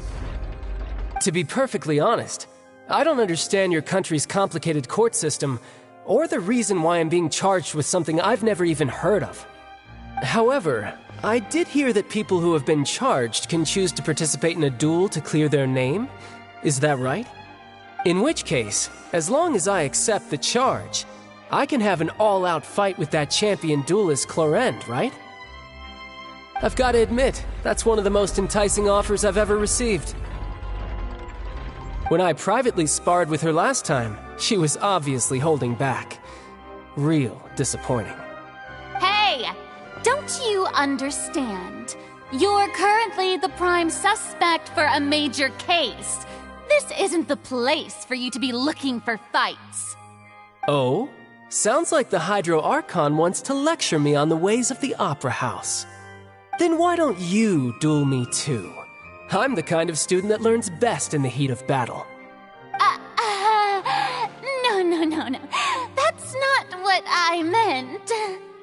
Alas, it would appear that communication with the defendant is going poorly, and we have made very little progress. In that case, let me explain everything from the very beginning again. The goal of this trial is to determine the culprit behind the serial disappearances case. That case had nothing to do with him! You've got the wrong man! Huh? What's going on? Why is she interjecting again? I told you it couldn't be one of the Fatui Harbingers. Miss Navia, this is the second time you've interrupted the court proceedings. I only tolerated your behavior last time because you were able to provide the court with a key eyewitness. But that was an exception rather than standard court protocol. I can very well charge you with contempt of court for your interjections. Oh, please. Did you ever think I had any respect for this place's pointless theatrics? We can put that discussion aside for now. I'm not here to argue with you. I'm here to charge the true culprit behind the serial disappearances case. And if my charges prove true, then Tartaglia here will be proven innocent by default, correct? Oh, a young lady has charged in and offered to clear my name. How fascinating. Well, I'd gotten half bored to death by all these rules and procedures anyway, so I'll take you up on that offer. So, Your Honor, is there nothing else for me to do now? You may take a seat for now in the audience, but that doesn't mean the suspicions against you have been lifted. Now then, Miss Navia, who is the person you would like to charge instead? That person is...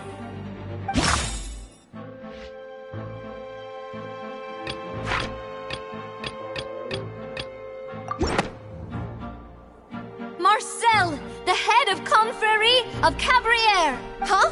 What confrérie? Never heard of them in my life.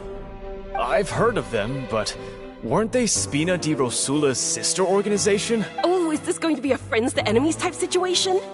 Please let me remind you, Miss Navia, that charging someone is an incredibly serious matter. Committing to the charge also means taking on the legal responsibilities associated with it. And if the charge fails, depending on the circumstances, you may also be charged with the crime of making a false accusation.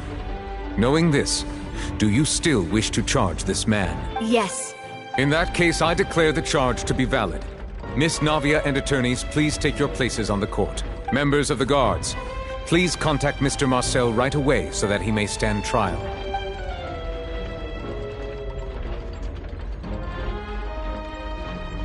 Mr. Marcel, you will not require an attorney. Is that correct? Apologies, sir. It all just happened so quickly. I still haven't figured out what's going on. I think an attorney won't be necessary. This is probably just a misunderstanding between me and Navia. Very well. In that case, since both sides have now arrived, Miss Navia, please present your charges. I would like to take everyone back to 3 years ago, to the case of Callus the Unfaithful. Only through elucidating what really happened in that case can we connect all the dots for the serial disappearances case. Navia, do you really think that I was the one who killed your father? Come on, why would I do that? Callus was my benefactor, and remember, both you and I only ran to the scene when we heard the sound of a gun. If that's enough to make me a suspect, wouldn't that make everyone at that banquet a suspect as well? I think there's no point in... Even I'm struggling to remember some details of that case. Exactly correct, Your Honor. I must refresh everyone's memory about that case before I can explain my charge and reasoning. I see.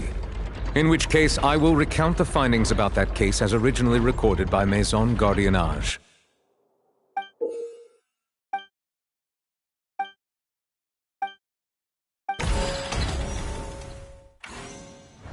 On the day of the murder, Spina di Rosula hosted a large banquet in a countryside estate owned by the Confrérie of Cabrières.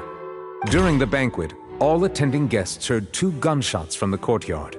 When the guests arrived at the scene, they found the primary suspect, Callus, holding a gun, while his acquaintance, Jacques, lay dead from a gunshot wound. The guards' investigation did not recover any other firearms from the scene. As a result, they concluded that the suspect's first shot must have missed, while the second must have taken Jacques' life. The suspect did not dispute this conclusion, and also declined to defend himself in court. Instead, he chose to prove his innocence through a duel. Callus was defeated by champion duelist Clarande in the ensuing duel, and soon succumbed to the injuries. These are the known facts about the case.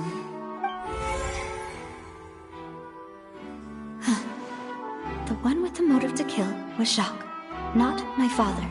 And even so, Jacques still had no reason to pull the trigger. In truth, the third person shot Jacques first, and was shot in turn by my father when my father seized the gun from him. After that, the true culprit turned the third person into water, erasing all traces of him from the scene. Thank you for the summary, Your Honor. Of course, the guard's conclusion appeared quite sensible to us at the time. However, we should revisit the case now that we've gained new information about the abilities of water from the primordial sea.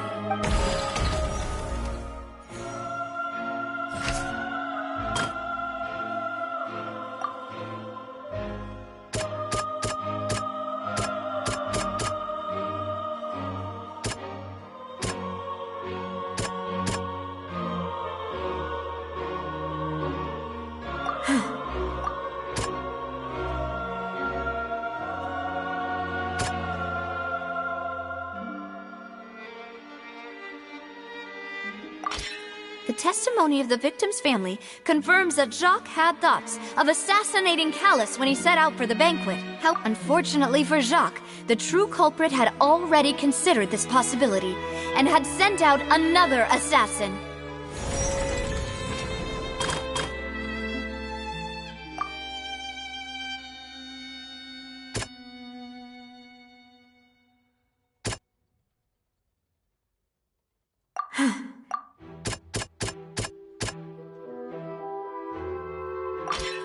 This assassin first shot Jacques, then turned to shoot Callus, only for Callus to wrestle the gun from him and kill him instead.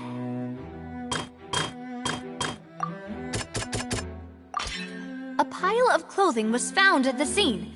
The guards once believed they were used by Jacques as a costume to disguise himself. But now it is clear that the clothes were proof that there was a third person at the scene, and that they were turned into water after committing the murder. Since it was raining that day, the culprit was confident that they could use the rain to wash away all traces of their dissolved accomplice. Realizing this, the true culprit caused the hired assassin to dissolve into water, leading everyone to believe Callus was responsible for Jacques' murder. This is the true version of events.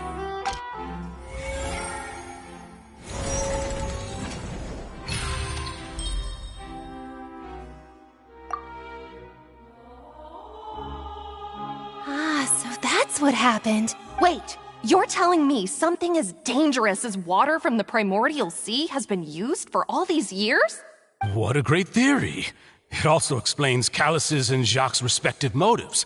I guess they didn't shoot each other after all. Mr. Marcel, you are the one being charged with the crime. You should provide a rebuttal if you wish to prove your innocence. But I think I agree with everything Navia just said. In fact, there was nothing in her speech that directly implicated me. Then, may I ask some questions? In my opinion, we primarily need to determine two things. One, do you have the evidence to back up your claims? I'm afraid not. At least not at this very moment. Boo! If you don't have any evidence, you should just go home! I may not have the evidence with me, but I know where I could go to collect it. If we look up the deserted clothes against a record of people who went missing around the same time, we should be able to find a match. Considering the serial disappearances case, the guards probably kept careful records of all missing persons from around that time, regardless of age or gender. That makes sense to me. Monsieur Neuvillette, I would consider this to be a reasonable investigative direction. Why do I feel like Farina's acting a little differently today? Maybe she's scared of embarrassing herself again? Alternatively, she's become more diligent after charging an innocent citizen in the last trial. My second question has to do with the ensuing duel. If the truth is indeed as you described, then why didn't Mr. Callus explain himself in court? If he had testified that a person had been dissolved, he could have at least mounted a defense. I've thought about this too, and the answer is actually pretty simple. He felt there were things that were more important to him. The dissolving power of water from the primordial sea is an important secret for the true culprit of the serial disappearances case. My father could have exposed it for all to see, but he chose to take it to the grave. At that time, Spina di Rosula was in dire straits, and his reputation had already been shattered. He had no guarantee that going forward with the truth would allow the culprit to be brought to justice. What was certain, however, was that it would paint a gigantic target on my back. Boss once told me that Demoiselle had already been selected as the next target of the serial disappearances case. What? If the secret had gotten out, the culprit would have fought an all-out war with Espina right there and then. I wouldn't have been the only one in danger. All of us would have stood to lose our lives. Of course, the guards might eventually figure out the truth of the matter and determine that we were in the right, but what good would that do?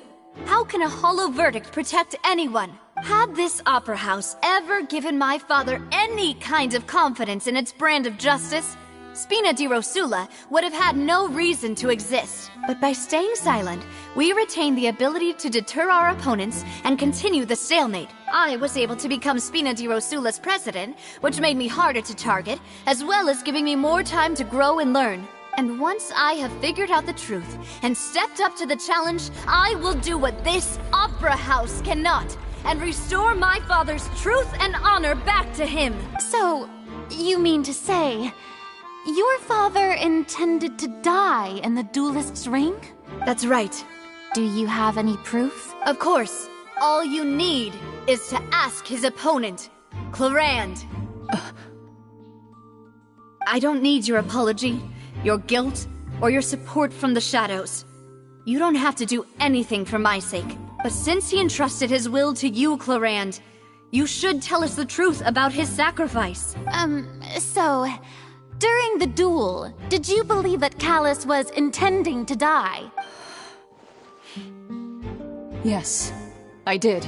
As a champion duelist, I've fought many battles and taken a countless number of dishonored lives in my line of work. I've seen all kinds of people give their all for the faintest hope to continue living. Some were determined, others passionate, and some even manic and twisted. Just one look and I can tell if a duelist is hoping to live or if they're looking to die. I hereby swear on my name and honor as a champion duelist that Mr. Callus never intended to leave the ring alive. Since that's your testimony, I have no more questions. It appears there really are good grounds to reopen this case. I concur. However, Miss Navia, you still have not explained the link between your father's case and the serial disappearances case. Right? What she said was fascinating, but kind of beside the point. Wait, weren't they just talking about the serial disappearances case? Of course, Your Honor. The two cases are connected via a matter of timing. In my father's case, the culprit intended to kill both Jacques and Callus. As a result, they planned to act after hearing 2 gunshots. And, at the end of Linny's trial, the culprit also only dissolved the victim in front of everyone because they realized they were at risk of being identified. The culprit could only time their actions so precisely if they were already at the scene. Coincidentally, Marcel attended both the banquet and the trial. So that's why you suspected me. Even after hearing your reasoning, I still can't help but find it a little preposterous. I'm used to it, though. You've always been an impulsive and sentimental child, Navia. It's one of your most endearing traits. No need to appeal to pathos. I won't try to refute your points one by one, but even if everything you just said was true, can you prove that I was the only person present at both events? On top of that, does a person have to be physically present to control the timing? Can't someone remotely monitor the place? Don't know what she can say to that. I know that even with that, you might still think you can reduce the list of suspects with some further investigations, until I'm the only one left on the list. Alas, who won't feel at least a little hurt by an accusation of murder from a girl you see as your own daughter? But if I were to dismiss this completely, you'd also think I'm not being considerate of your feelings. Ah well, let Uncle Marcel teach you another lesson. Do you know what the biggest flaw in your reasoning is? I suppose you're gonna tell me anyways. It's timing again. I'm a businessman by trade. From that standpoint, there's no reason for me to kidnap young women. It's a high-risk action with nothing to gain. In addition, I left my home in Snezhnaya when I was young to come to Poisson and work in some trade. My business only thrived when I received Callus's patronage. But the disappearances began before I ever stepped foot in Fontaine. I do apologize, Demoiselle. This was my mistake. No, it's not your fault. I'm sure he had come prepared. Is there anything else you'd like to say? Would you like to check the date of my first business license against the first known case of the serial disappearances? You can also take a look at my border entry records, or ask my friends and family when I left Snezhnaya for the first time. Could those records and testimonies do something to appease the unspeakable anguish in your heart?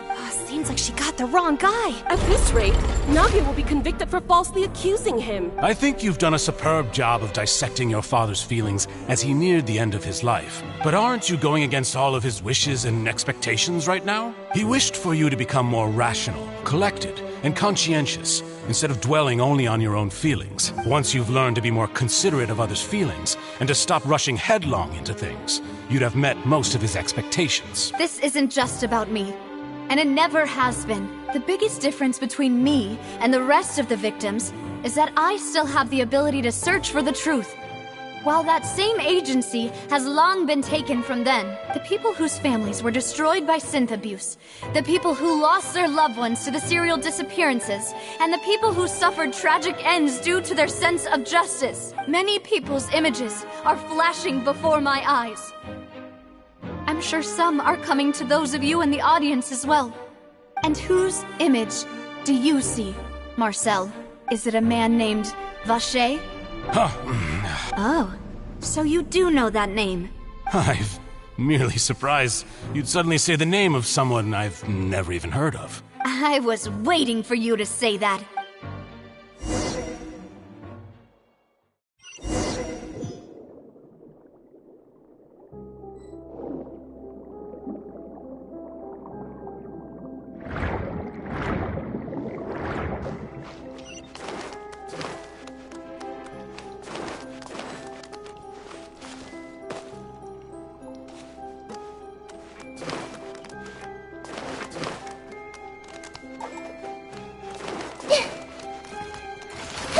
I see everything. Sharing my knowledge. Shine down!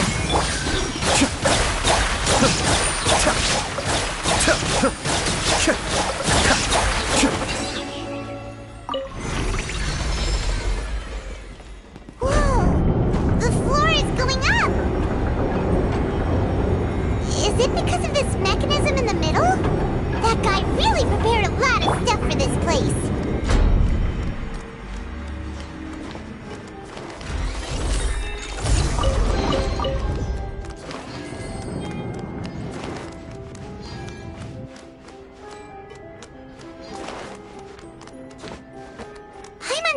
We need to go up, but Paimon doesn't see a way. Let's take a look around. Maybe we'll find a hidden mechanism that'll show us the way up.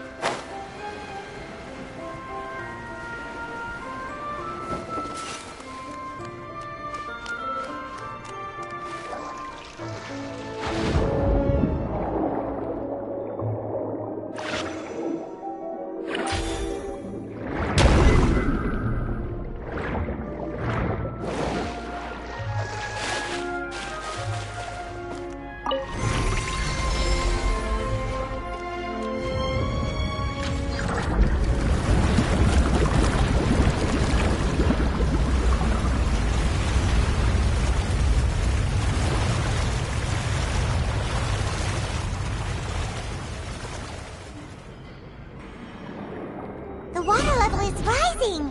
Now we can swim to the top. But this is still a ways away from where we need to go.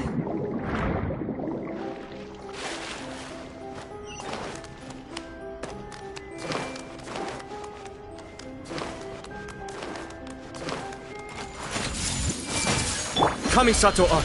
Suiyu! Illusion shattered! Now you shall perish!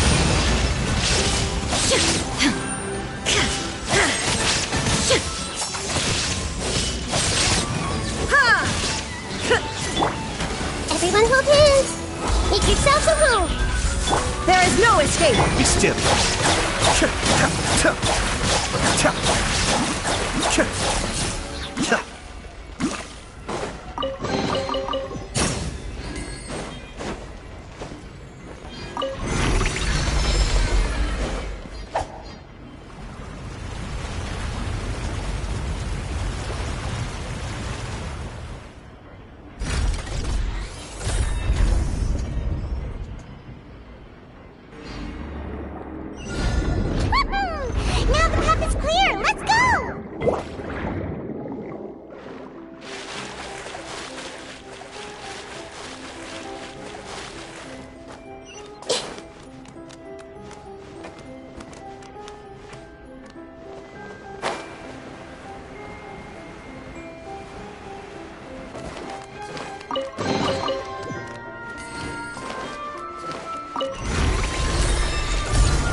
Illusion shattered! Stray cloud converge! Yeah! Mind the deluge. Cascade.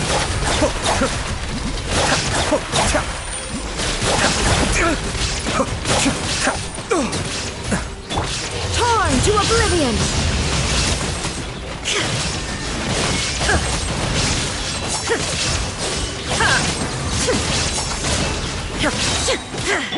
Hey! Yeah! Skyward!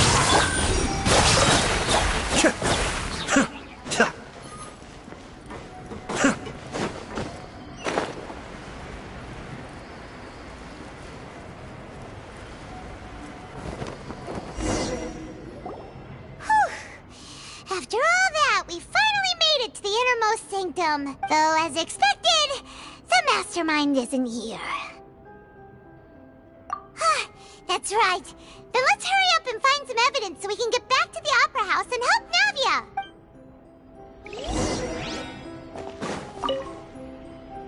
What's all this? Pink accessories, a hair tie, a necklace, even a makeup box.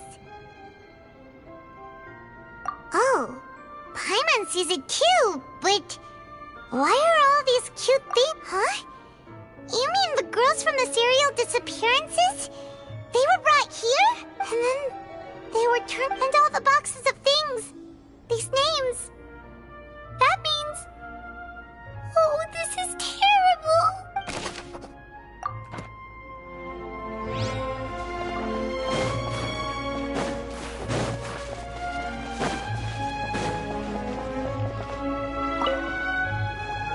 Whoa!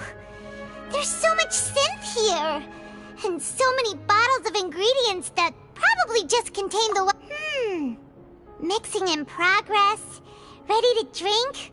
Stock sample? Huh. Whoa! There's even fruit-flavored synth?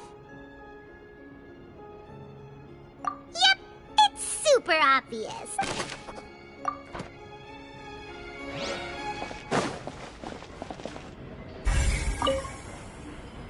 What's this over here?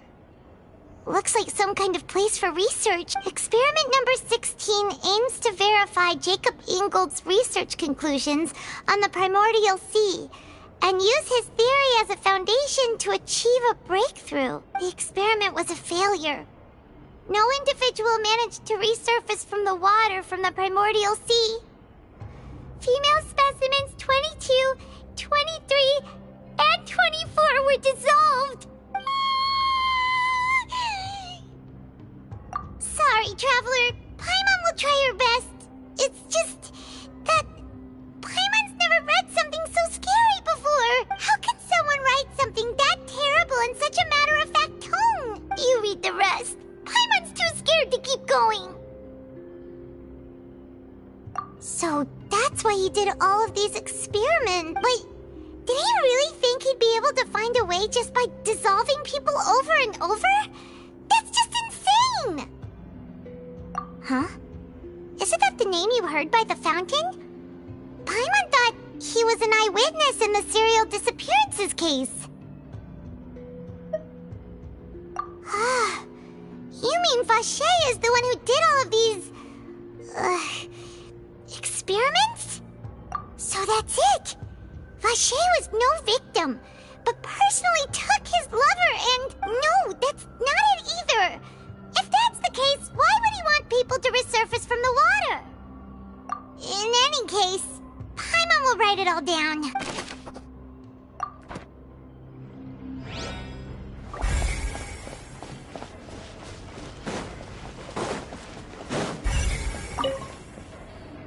Let's see what's written here. Nothing escapes Detective Paimon's eyes.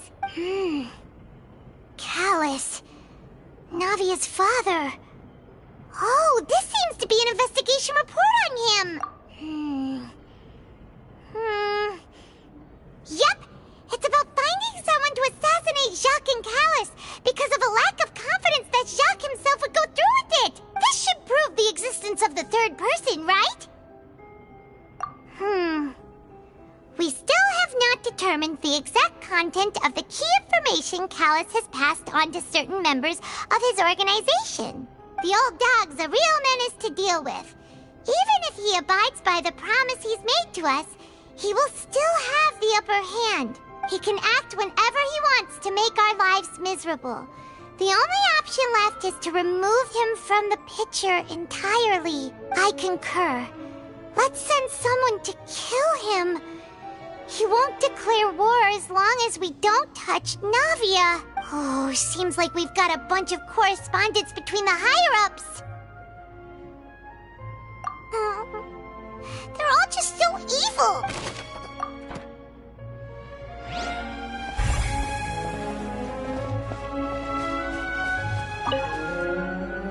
Oh, look!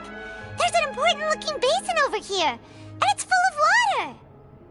That means this is where they make all the synth.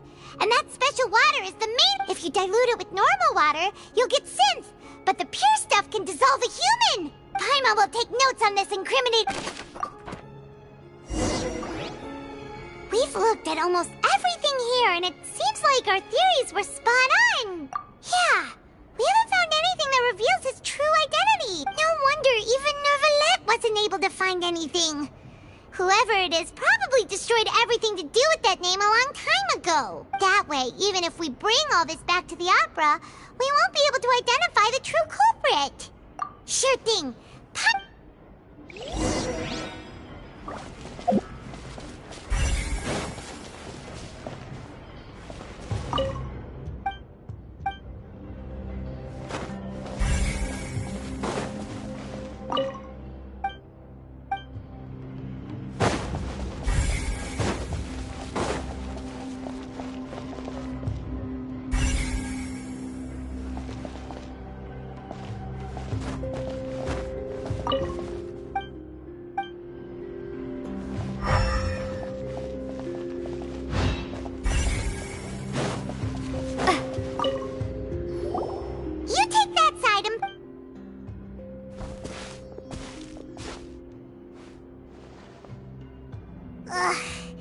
Nothing at all.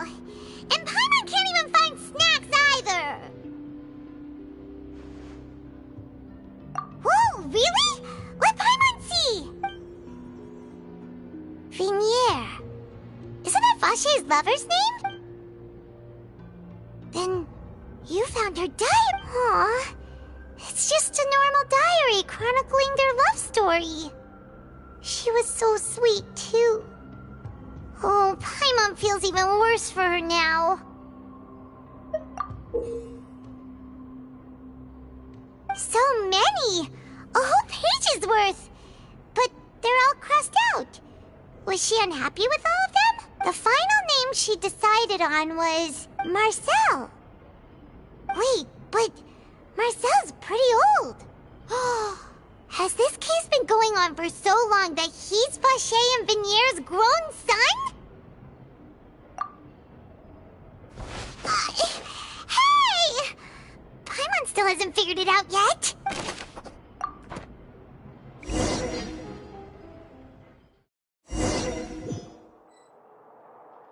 And whose image do you see, Marcel? Is it a man named Vache? Oh, so you do know that name. I'm merely surprised you'd suddenly say the name of someone I've never even heard of. I was waiting for you to say that. Navia! We're back! As expected of my partner. I just knew you'd return in the nick of time. Just how often do you intend to flout the rules of this court? It's all right, Monsieur Neuvillette. Given their confidence, I expect they've found the crucial evidence.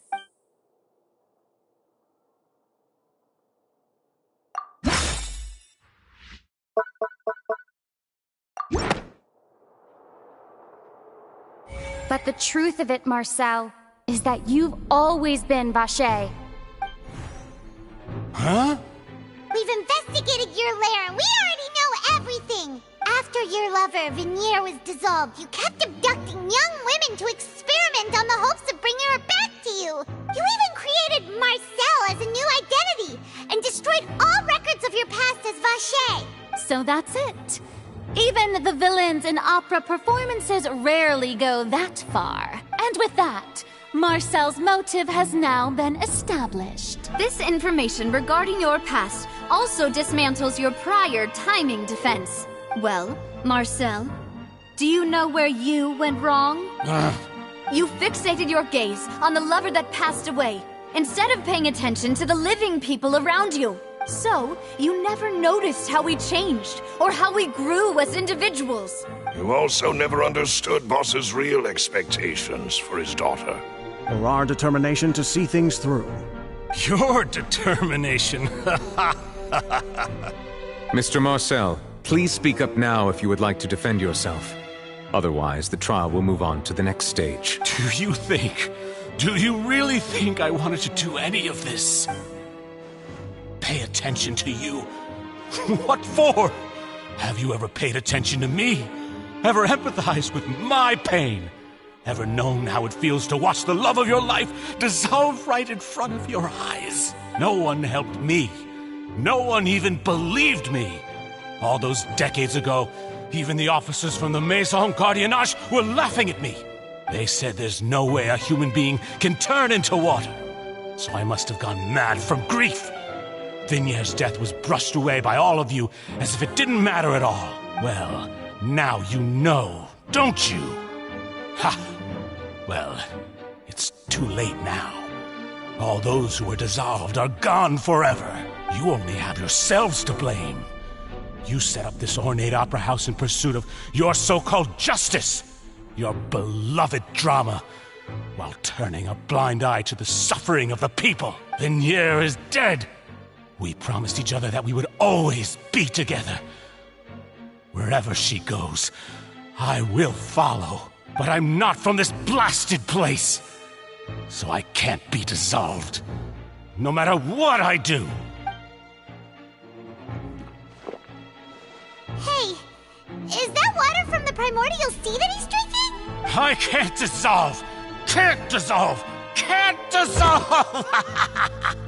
Do you all see? I can't go! I can't follow! So if I can't go where she is, what choice do I have but to try to bring her back?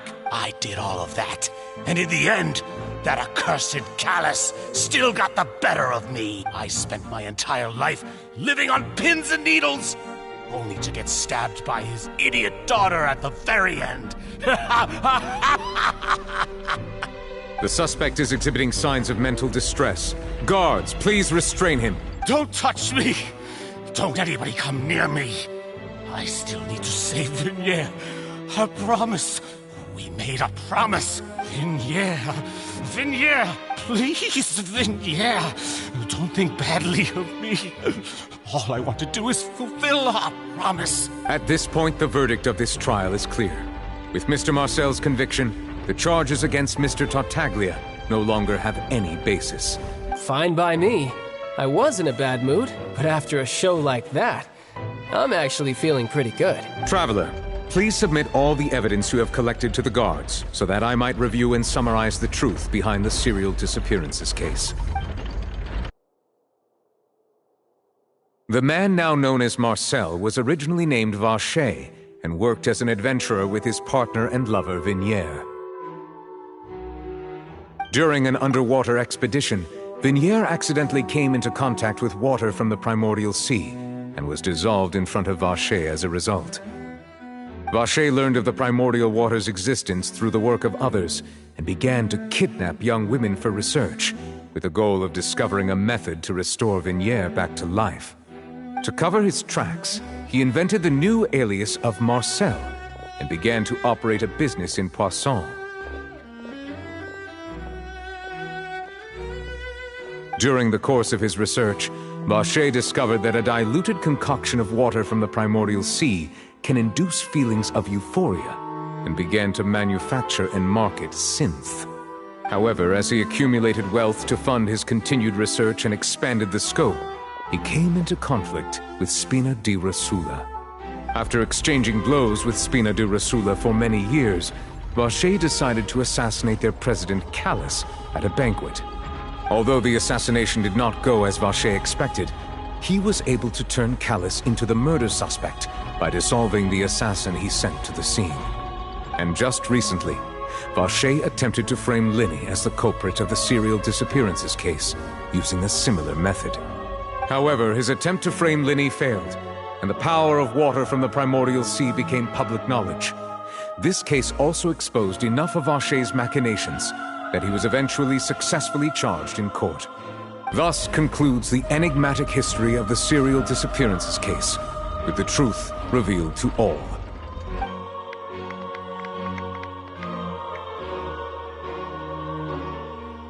The Oratrice will now deliver the final verdict regarding the charges against Mr. Vacher.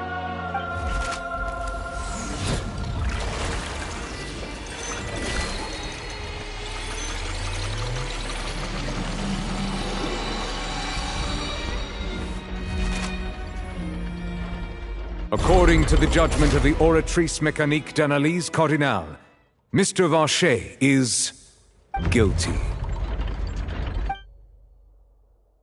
Guards! Take Vacher away. Good. It's what he deserves. With that, the serial disappearances case is over now. We really just witnessed history. Who would have thought the true culprit would be such a polite and well-spoken guy? Yippee! We helped Navia bring the bad guy to justice! He's hurt so many innocent people and now he's finally getting what he deserves! Huh? Are you okay? Demoiselle, you were absolutely brilliant. The day our late boss had always hoped for has finally come. You can rest easy now, knowing justice has been served. Yeah. It's finally over. It's all thanks to you guys. And my partner. See, Papa? Spina di Rosula's still doing well with me at the helm. Well now, hasn't this been a most delicious piece of drama?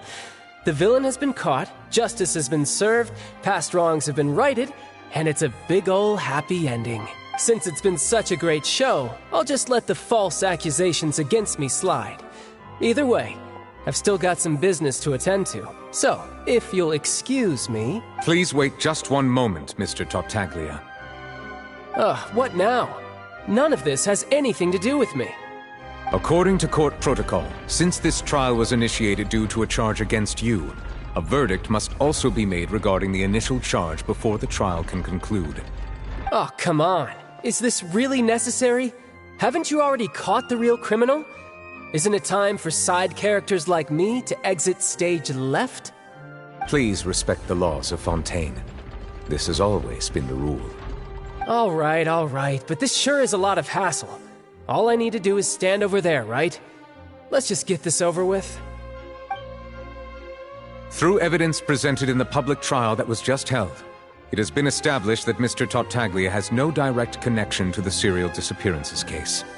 The guilty party has been identified, and thus it is logical to suppose Mr. Tartaglia is innocent of the charges. We now turn to the Oratrice Mécanique d'Analyse Cardinale to render the final verdict on the charges.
According to the judgment of the Oratrice Mécanique d'Analyse Cardinale, Mr. Tartaglia is guilty. What? Hey! That's not funny! Didn't you just say I'm supposed to be innocent? What's with this verdict? Is your justice machine malfunctioning? Huh? This has never happened before. The Oratrice actually returned a different verdict from the Chief Justice. I mean, have you ever heard of an innocent Fatui Harbinger? Do you think the Oratrice might have just convicted him on general principle? But weren't the charges about the serial disappearances case? No matter what else he's guilty of, it shouldn't affect the verdict in this case, right? The judgment of the Oratrice Mécanique d'Analyse Cardinale is, by law, the final verdict of the court. We must accept the guilty verdict. Guards, please take the suspect into custody per court protocol.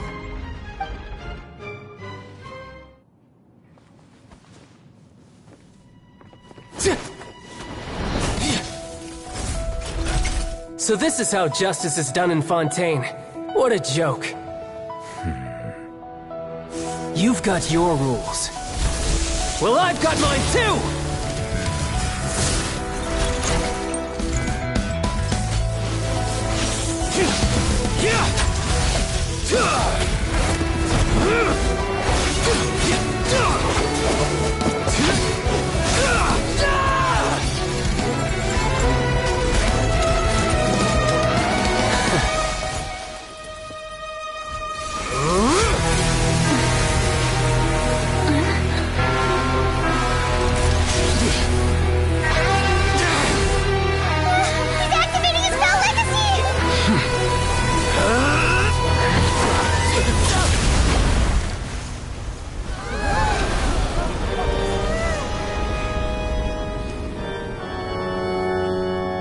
I am sorry. If you have been wronged, we will find the truth. But the rules of the court must be upheld.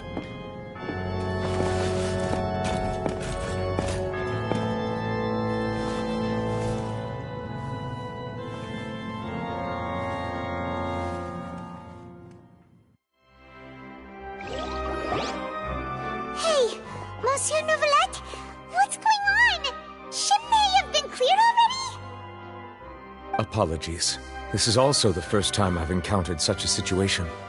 However, according to the rules established at the conception of Fontaine's court system, the Oratrice's judgment is the final verdict of the court. All I do is follow court procedure. As for why the Oratrice arrived at the conclusion it did, you should probably ask someone more knowledgeable than me.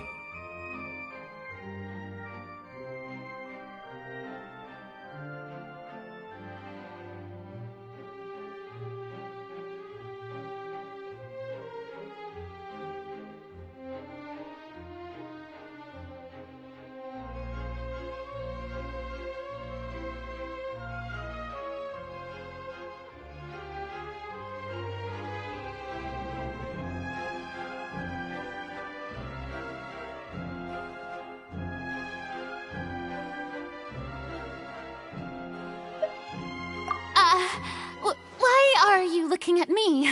I had nothing to do with it! I don't know what happened there either! Hey, stop staring at me! What does Lady Farina mean by that? She says she has no idea either, but that's impossible. Didn't she create the Oratrice herself? Yeah, so are the verdicts reliable or not? Can results like this really be called justice? My dearest citizens, did you really think we'd allow an incorrect verdict to be handed out in this court? Did you really believe that the judgment could be mistaken or be the result of some sort of random mishap? Don't tell me you thought even I had been blindsided by the Oratrice's result. But the way she looked just now, it was pretty obvious she had no idea what was going on. However, given the state of things, I shall give you an explanation. Everything that just took place, including my supposed shock and bafflement, was a part of an elaborate elaborate performance, with every action meant to stir up drama and excitement. And, of course, for every performance there is a script. Everything has unfolded exactly as I expected from the very beginning. As the embodiment of the very concept of justice, the Oratrice shall never render an arbitrary judgment! If you thought Child had nothing to do with the serial disappearances case, it is only because you've been blinded by the superficial appearance of innocence. Everything he's done, not to mention the danger he poses, are beyond ordinary comprehension and completely unforgivable! All shall be revealed in time. You will come to understand my noble intentions, as well as the absolute correctness of the Oratrice's verdict.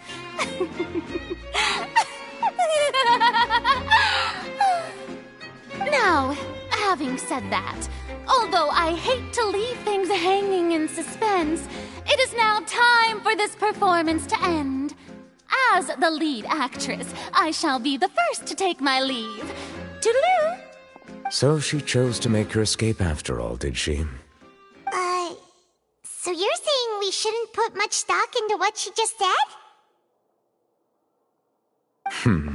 She probably just put on that performance to save face. As for the truth, it's unlikely that she actually has any idea. However, please be assured that I will continue to investigate this case in a personal capacity. Just as I promised, if the judgment has been incorrect, we will do our utmost to clear his name. All right. Even though we feel pretty badly for him, we'll take your word for it for now. After all, he's done plenty of bad stuff, so he should have known he'd go to prison someday, right?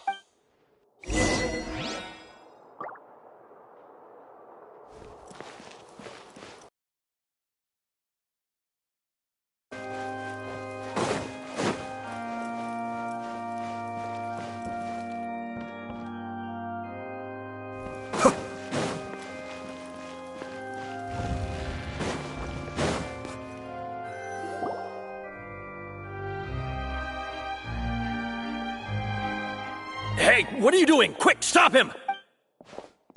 Traveler! Hey! Traveler! Marcel! What are you doing over here? Stop resisting arrest! Cease, or we'll add another charge to the list. No, wait! I just want to ask the Traveler something. I'm not looking to run away. Please, just let me ask this one small thing. Go on. Thank you. I was being led away when I finally realized something. Where did you first hear the name Vacher? I erased all records of that name. So, unless... Are you still trying to prove your innocence? Give it up. You've already been convicted. Really? You did? You're sure? You met her? But how could that be? How did you manage to do it? The Fountain of Lucine? Then she's been so close to me all along. And I just never... Please give me a chance to talk to her again. Just let the Traveler take me to the fountain to see her one last time. This is the last request I'll ever make in my life. You can do whatever you want to me afterwards. I don't care. What? Give an inch and you want to take a mile? Do you think serial killers get to make requests like that? Paimon agrees.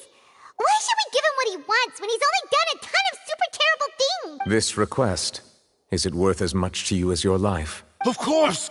Wait, no. It's worth even more than my life. Humans. Will they betray the instinct to live just to satisfy spiritual needs? Very well. I will grant your request. Your Honor, I fear that... I will go with him. You do not need to worry about any escape. In that case, I shall leave him in your most capable hands, Chief Justice. Thank you, Your Honor.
Yeah! Skyward!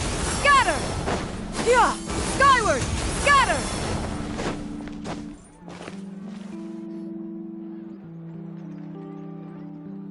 Huh? Isn't that Charlotte? Who's her friend, and what are they chatting about? Be pleased with the cherry on top, Charlotte! Journalist extraordinaire! Please tell me you're joking. I read that a gang of criminals tricked the Gardamex by disguising themselves as blubber beasts. It's true, isn't it?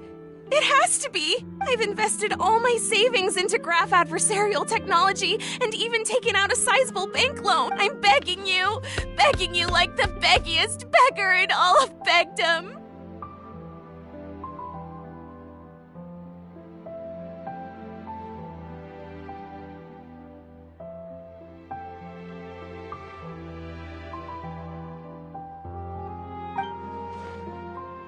I need you to calm down a little, Miss Lapine, Pauline. I admire your passion for your research, and I don't mean to dash your hopes for those, big-ticket orders. But I'm afraid I'm not joking. The Blubber Beast incident was a short story mailed to us by an anonymous amateur author, written in the style of a true story. It sounds like they're just discussing a story, but why does this Miss Lapine Pauline seem so distressed? Funnily enough, I actually remember being in it, but to our surprise, they full in truth got since we ran that, so I knew this story had Uh-oh. She really sounds like she's in pain. Paimon think... Hey, Charlotte! Traveler, Paimon, it's you! I was in the area taking some photos for a story when I got to talking to Miss Lapine Pauline about her research. She read an article in the Steambird about a criminal who evaded Gardamex detection by disguising themselves as a blubber beast. Inspired by this story, she spent a lot of Mora researching counter-criminal image recognition technology. Her aim was to improve Fontaine's public security by developing a device that could enhance Gardamex target recognition capabilities. She was hoping I could write an article to spread awareness about image recognition technology. She even paid me for the article and gave me one of her prototype devices before I could get a word in. But unfortunately, it was just a fictional story, and her efforts and aspirations were all in vain. I tried to let her down gently, but she's finding it all very hard to accept. This is a new situation for us, too. It's such a pity. It seems like the author was only trying to make the story interesting, and the Maison Gardiennage only had Fontaine's best interest in mind. Wait, Miss Lapine Pauline, what are you doing? I'm gonna pick a fight with a Gardamex, head to the Opera at Biclès, and get a one-way ticket to the Fortress of Meropide. That way, I won't have to repay my debts. It's the only way I can afford to keep on living. Whoa, there's no need to go that far. I mean, come on, look at you. You wouldn't even dent the Gardamex armor. In all likelihood, they'd only hold you up at the Maison Gardiennage for a few days before letting you out, and then you'd still have to repay your debts. Actually, instead of going into the technicalities of that, how much did you actually invest? How bad can it really be? 270,000 Mora. Okay, well, escaping to the Fortress of Meropide over a sum like that seems like a last resort. Surely there must be other options. Not anymore. I used to be. It's not just my savings that are gone. It's my life. Don't despair, miss. This prototype you've given me, the camera lens for image recognition's the rapid focal length adjustment is a very useful so your research... Absolutely. So keep calm. If this is...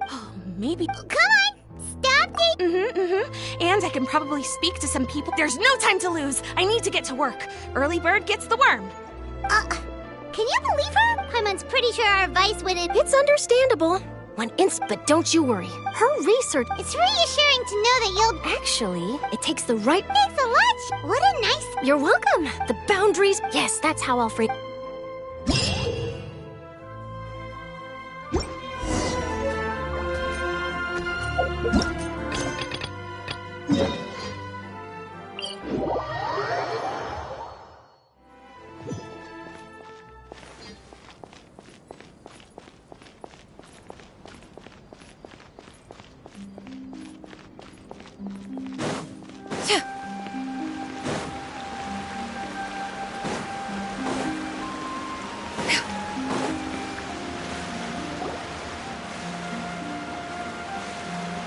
Is this the place?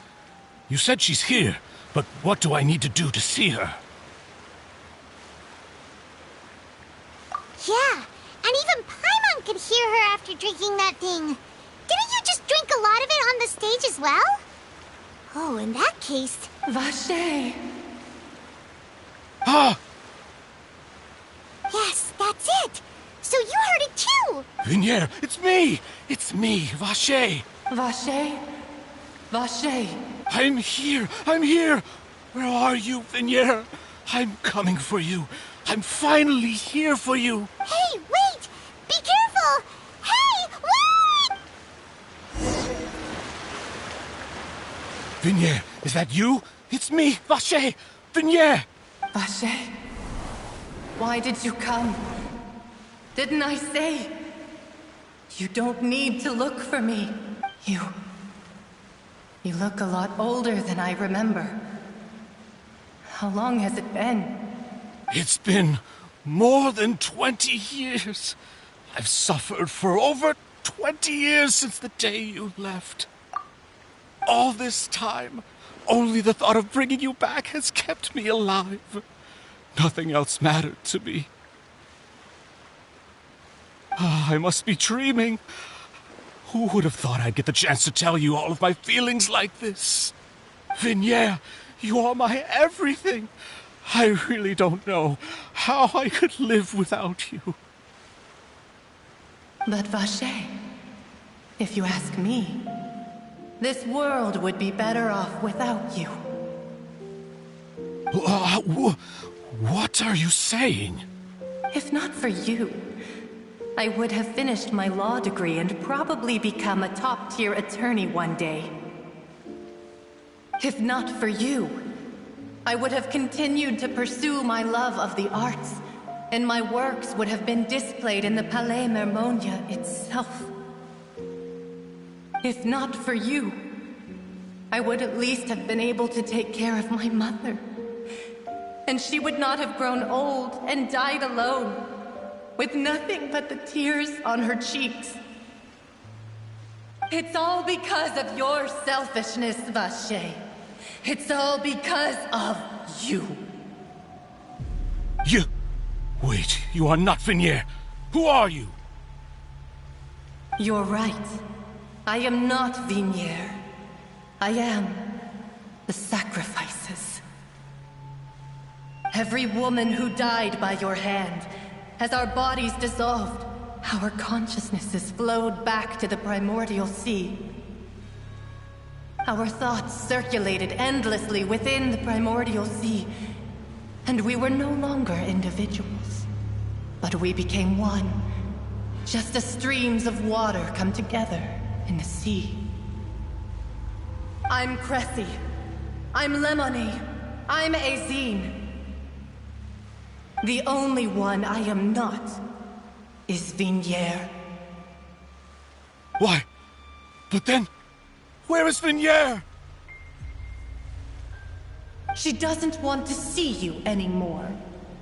Every tendril of her consciousness is avoiding you. This is what you get for your selfishness. Your selfishness robbed us of our lives and our futures. You said time and time again that you'd do any and everything for her. But did you ever consider whether she'd want to see you do the things that you did? If she would despise you for what you became?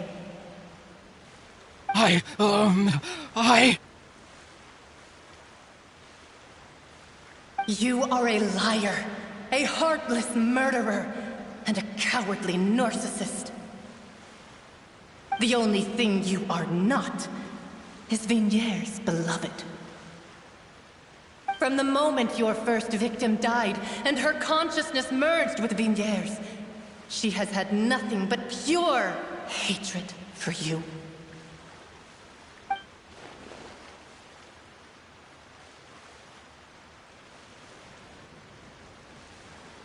No! Yeah! She can't hate me. Let me see her, please. Have mercy. You still don't understand. When I said don't look for me, that came from the real Vigniere. She really doesn't want to see you anymore. But on top of that, she also said that because it's her final drop of pity for you. She said that because she knew that if you did come here, we will show no mercy to you. Vache. Vache? Vache. Vache. Vache. Vache. Drown.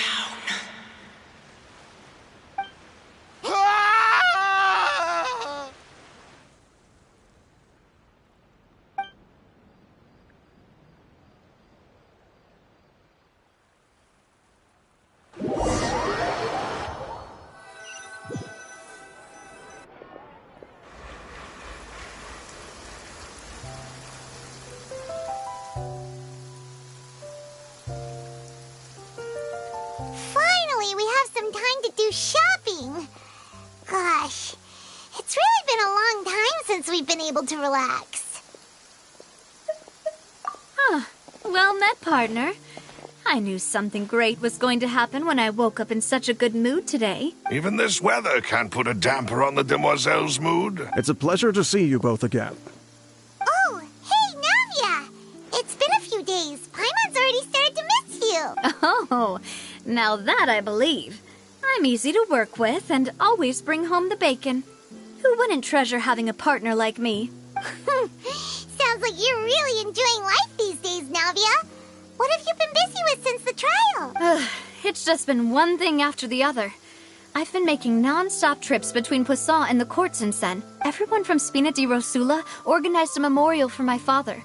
We never held a memorial when he first died, since everyone knew that even if we held one back then, no one was going to come. This time, though, everyone in Poisson, and even many people from the court, all attended. So his name's definitely been cleared now. That's what we like to hear. It's been the dearest wish of Demoiselle all along. That blasted stubborn fool. I was right to put my faith in him. I'm so glad I didn't give up on the case all those years ago. Oh, by the way, I ran into Charlotte just after I left the memorial service. Well, maybe it'd be more accurate to say I knew she would be there, and there was no way she'd just let me go. Huh? So you know Charlotte too? The Charlotte?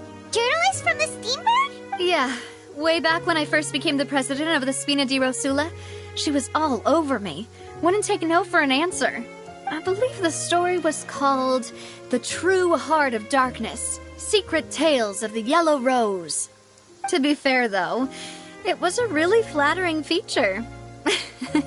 So, we've been on pretty good terms ever since. She was trying to lean on our friendship to get me to do an exclusive piece on the serial disappearances case. Oh yeah, she told us about that. She's always been super interested in that case, so now her wish has finally come true too. Anyway, I told her to make sure that when she writes about you guys entering the opera house with the critical evidence, that you both sound really cool. Now that's another thing to look forward to. We trust Charlotte's skills with a pen for sure.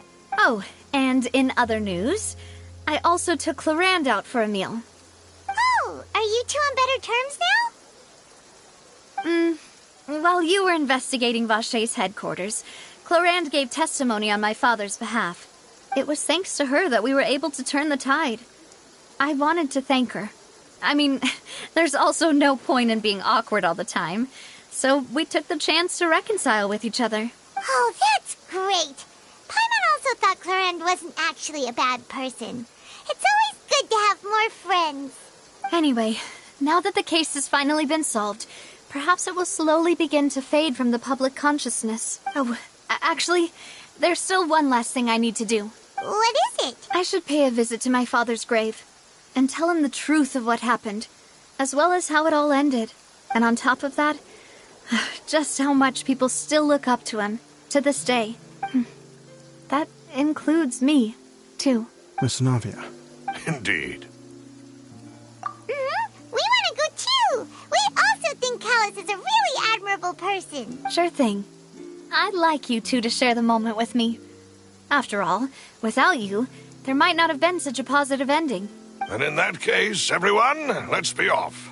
Considering the recent weather, we'll be lucky if we can reach Poisson before dark. Yeah, you're right. It's been raining non-stop for a few days now.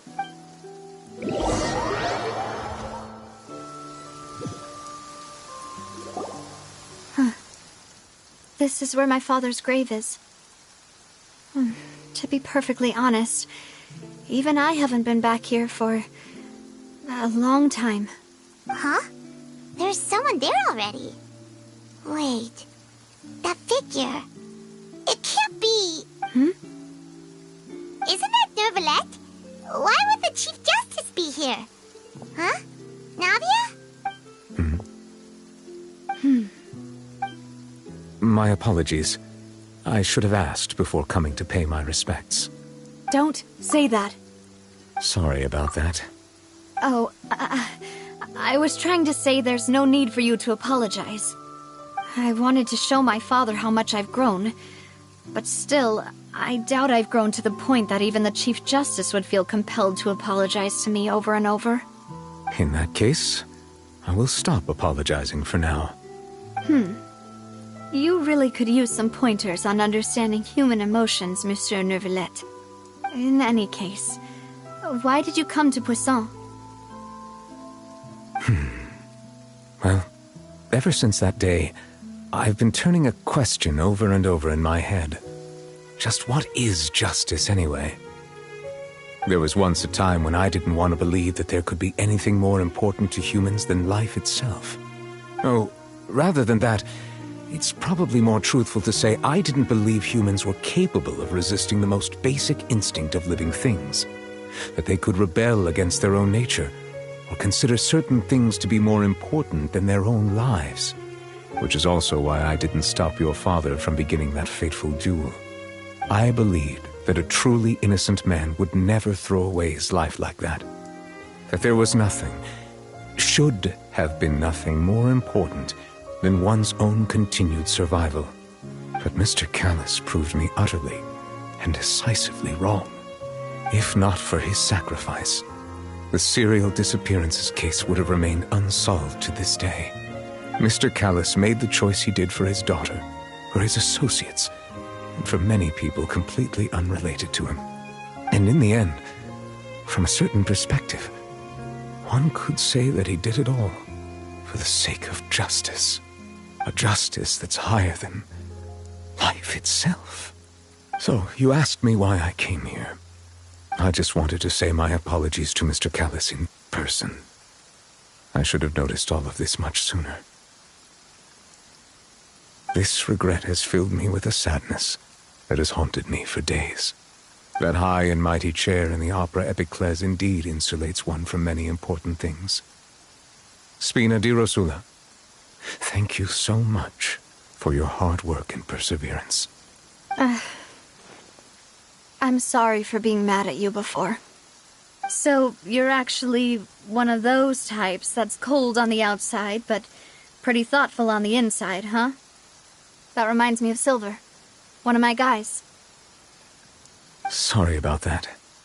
Self-expression is not one of my strong suits. Didn't I just say you don't need to apologize?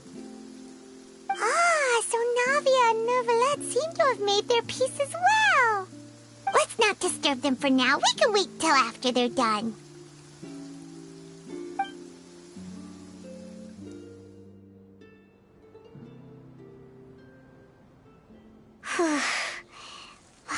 never paid respects at someone's grave before. Did Paimon do anything rude there? Huh? Oh, Paimon didn't know that was a thing. But Paimon doesn't know what she would do if she can't fly. Oh no. Paimon hopes Miss Navia won't be too mad. Anyway, Nervalette is still standing around there. It's not often that we can catch him alone like this, so why don't we go talk to him for a bit? If we can't talk to Lady Farina, we can at least talk to him, right?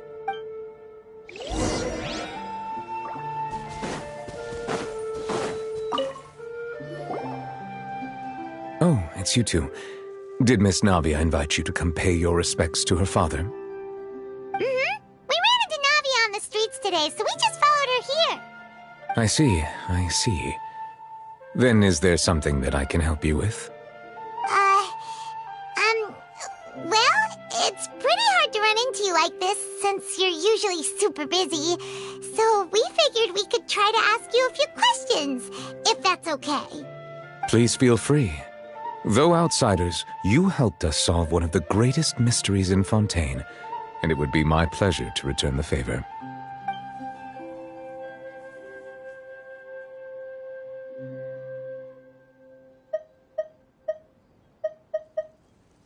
So, at court, the bad guys referred to that special water as water from the primordial sea, but what is it really? Truthfully, that name is already quite accurate. I can only surmise that Vacher and his ilk only learned of its nature and existence after extensive research. There used to be a special sea on the surface of this planet. The nature of its seawater was rather different from that of the sea we know today.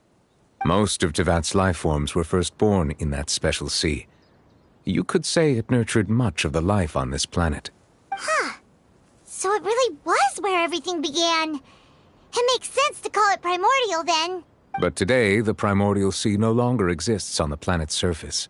What Vacher discovered must have been some kind of special case, or a remnant from a truly ancient age. Huh. So that's how it is. Oh, you really know everything, Monsieur Nervalette. But if that's the case, then why would people, at least people from Fontaine, dissolve in that kind of water? Indeed. Why would the primordial sea, which was known to engender and nurture life, suddenly reverse itself and devour life instead? To be frank, that also doesn't match my understanding of this world and its laws. There must still be some unknown secrets around the people of this land. Is there anything else you'd like to ask me about?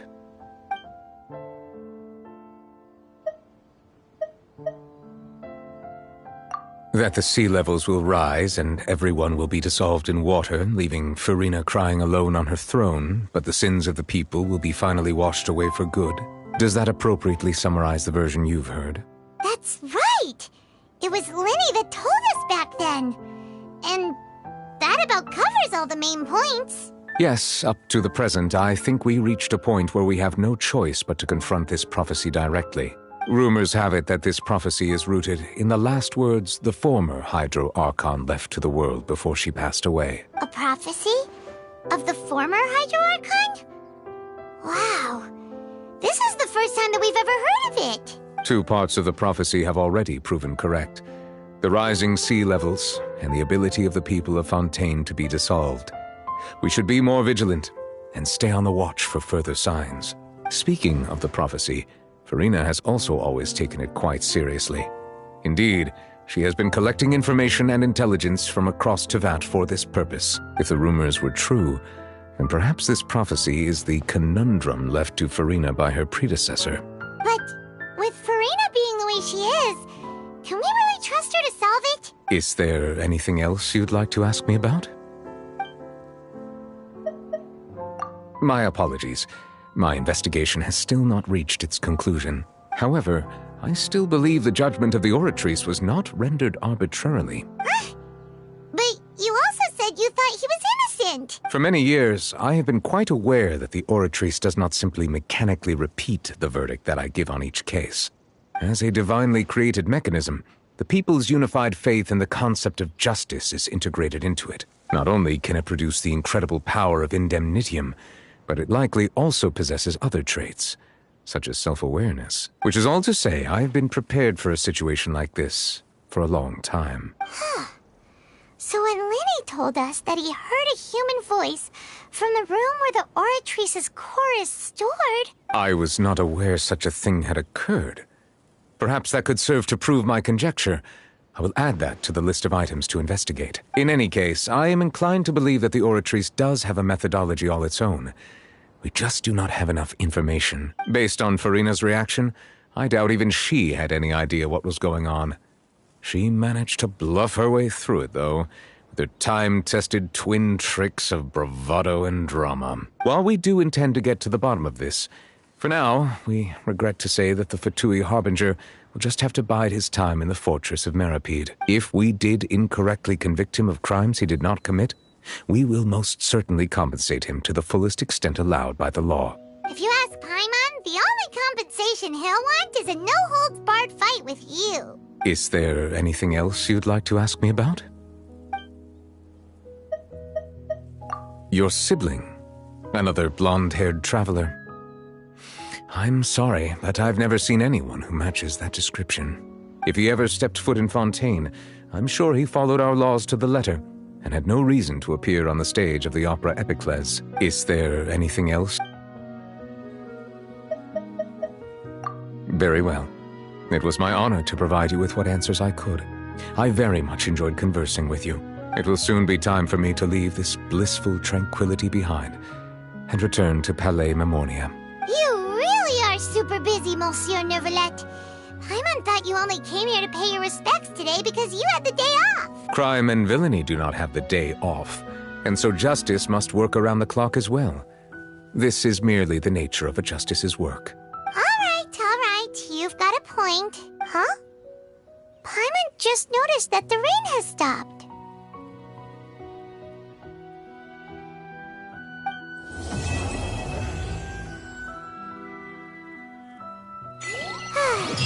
You know, we've been walking around for a while now. Why don't we go back to the Spina di Rosula base in the court of Fontaine and have a rest? Navia said something about having a place ready for us there, didn't she? Come on, let's go!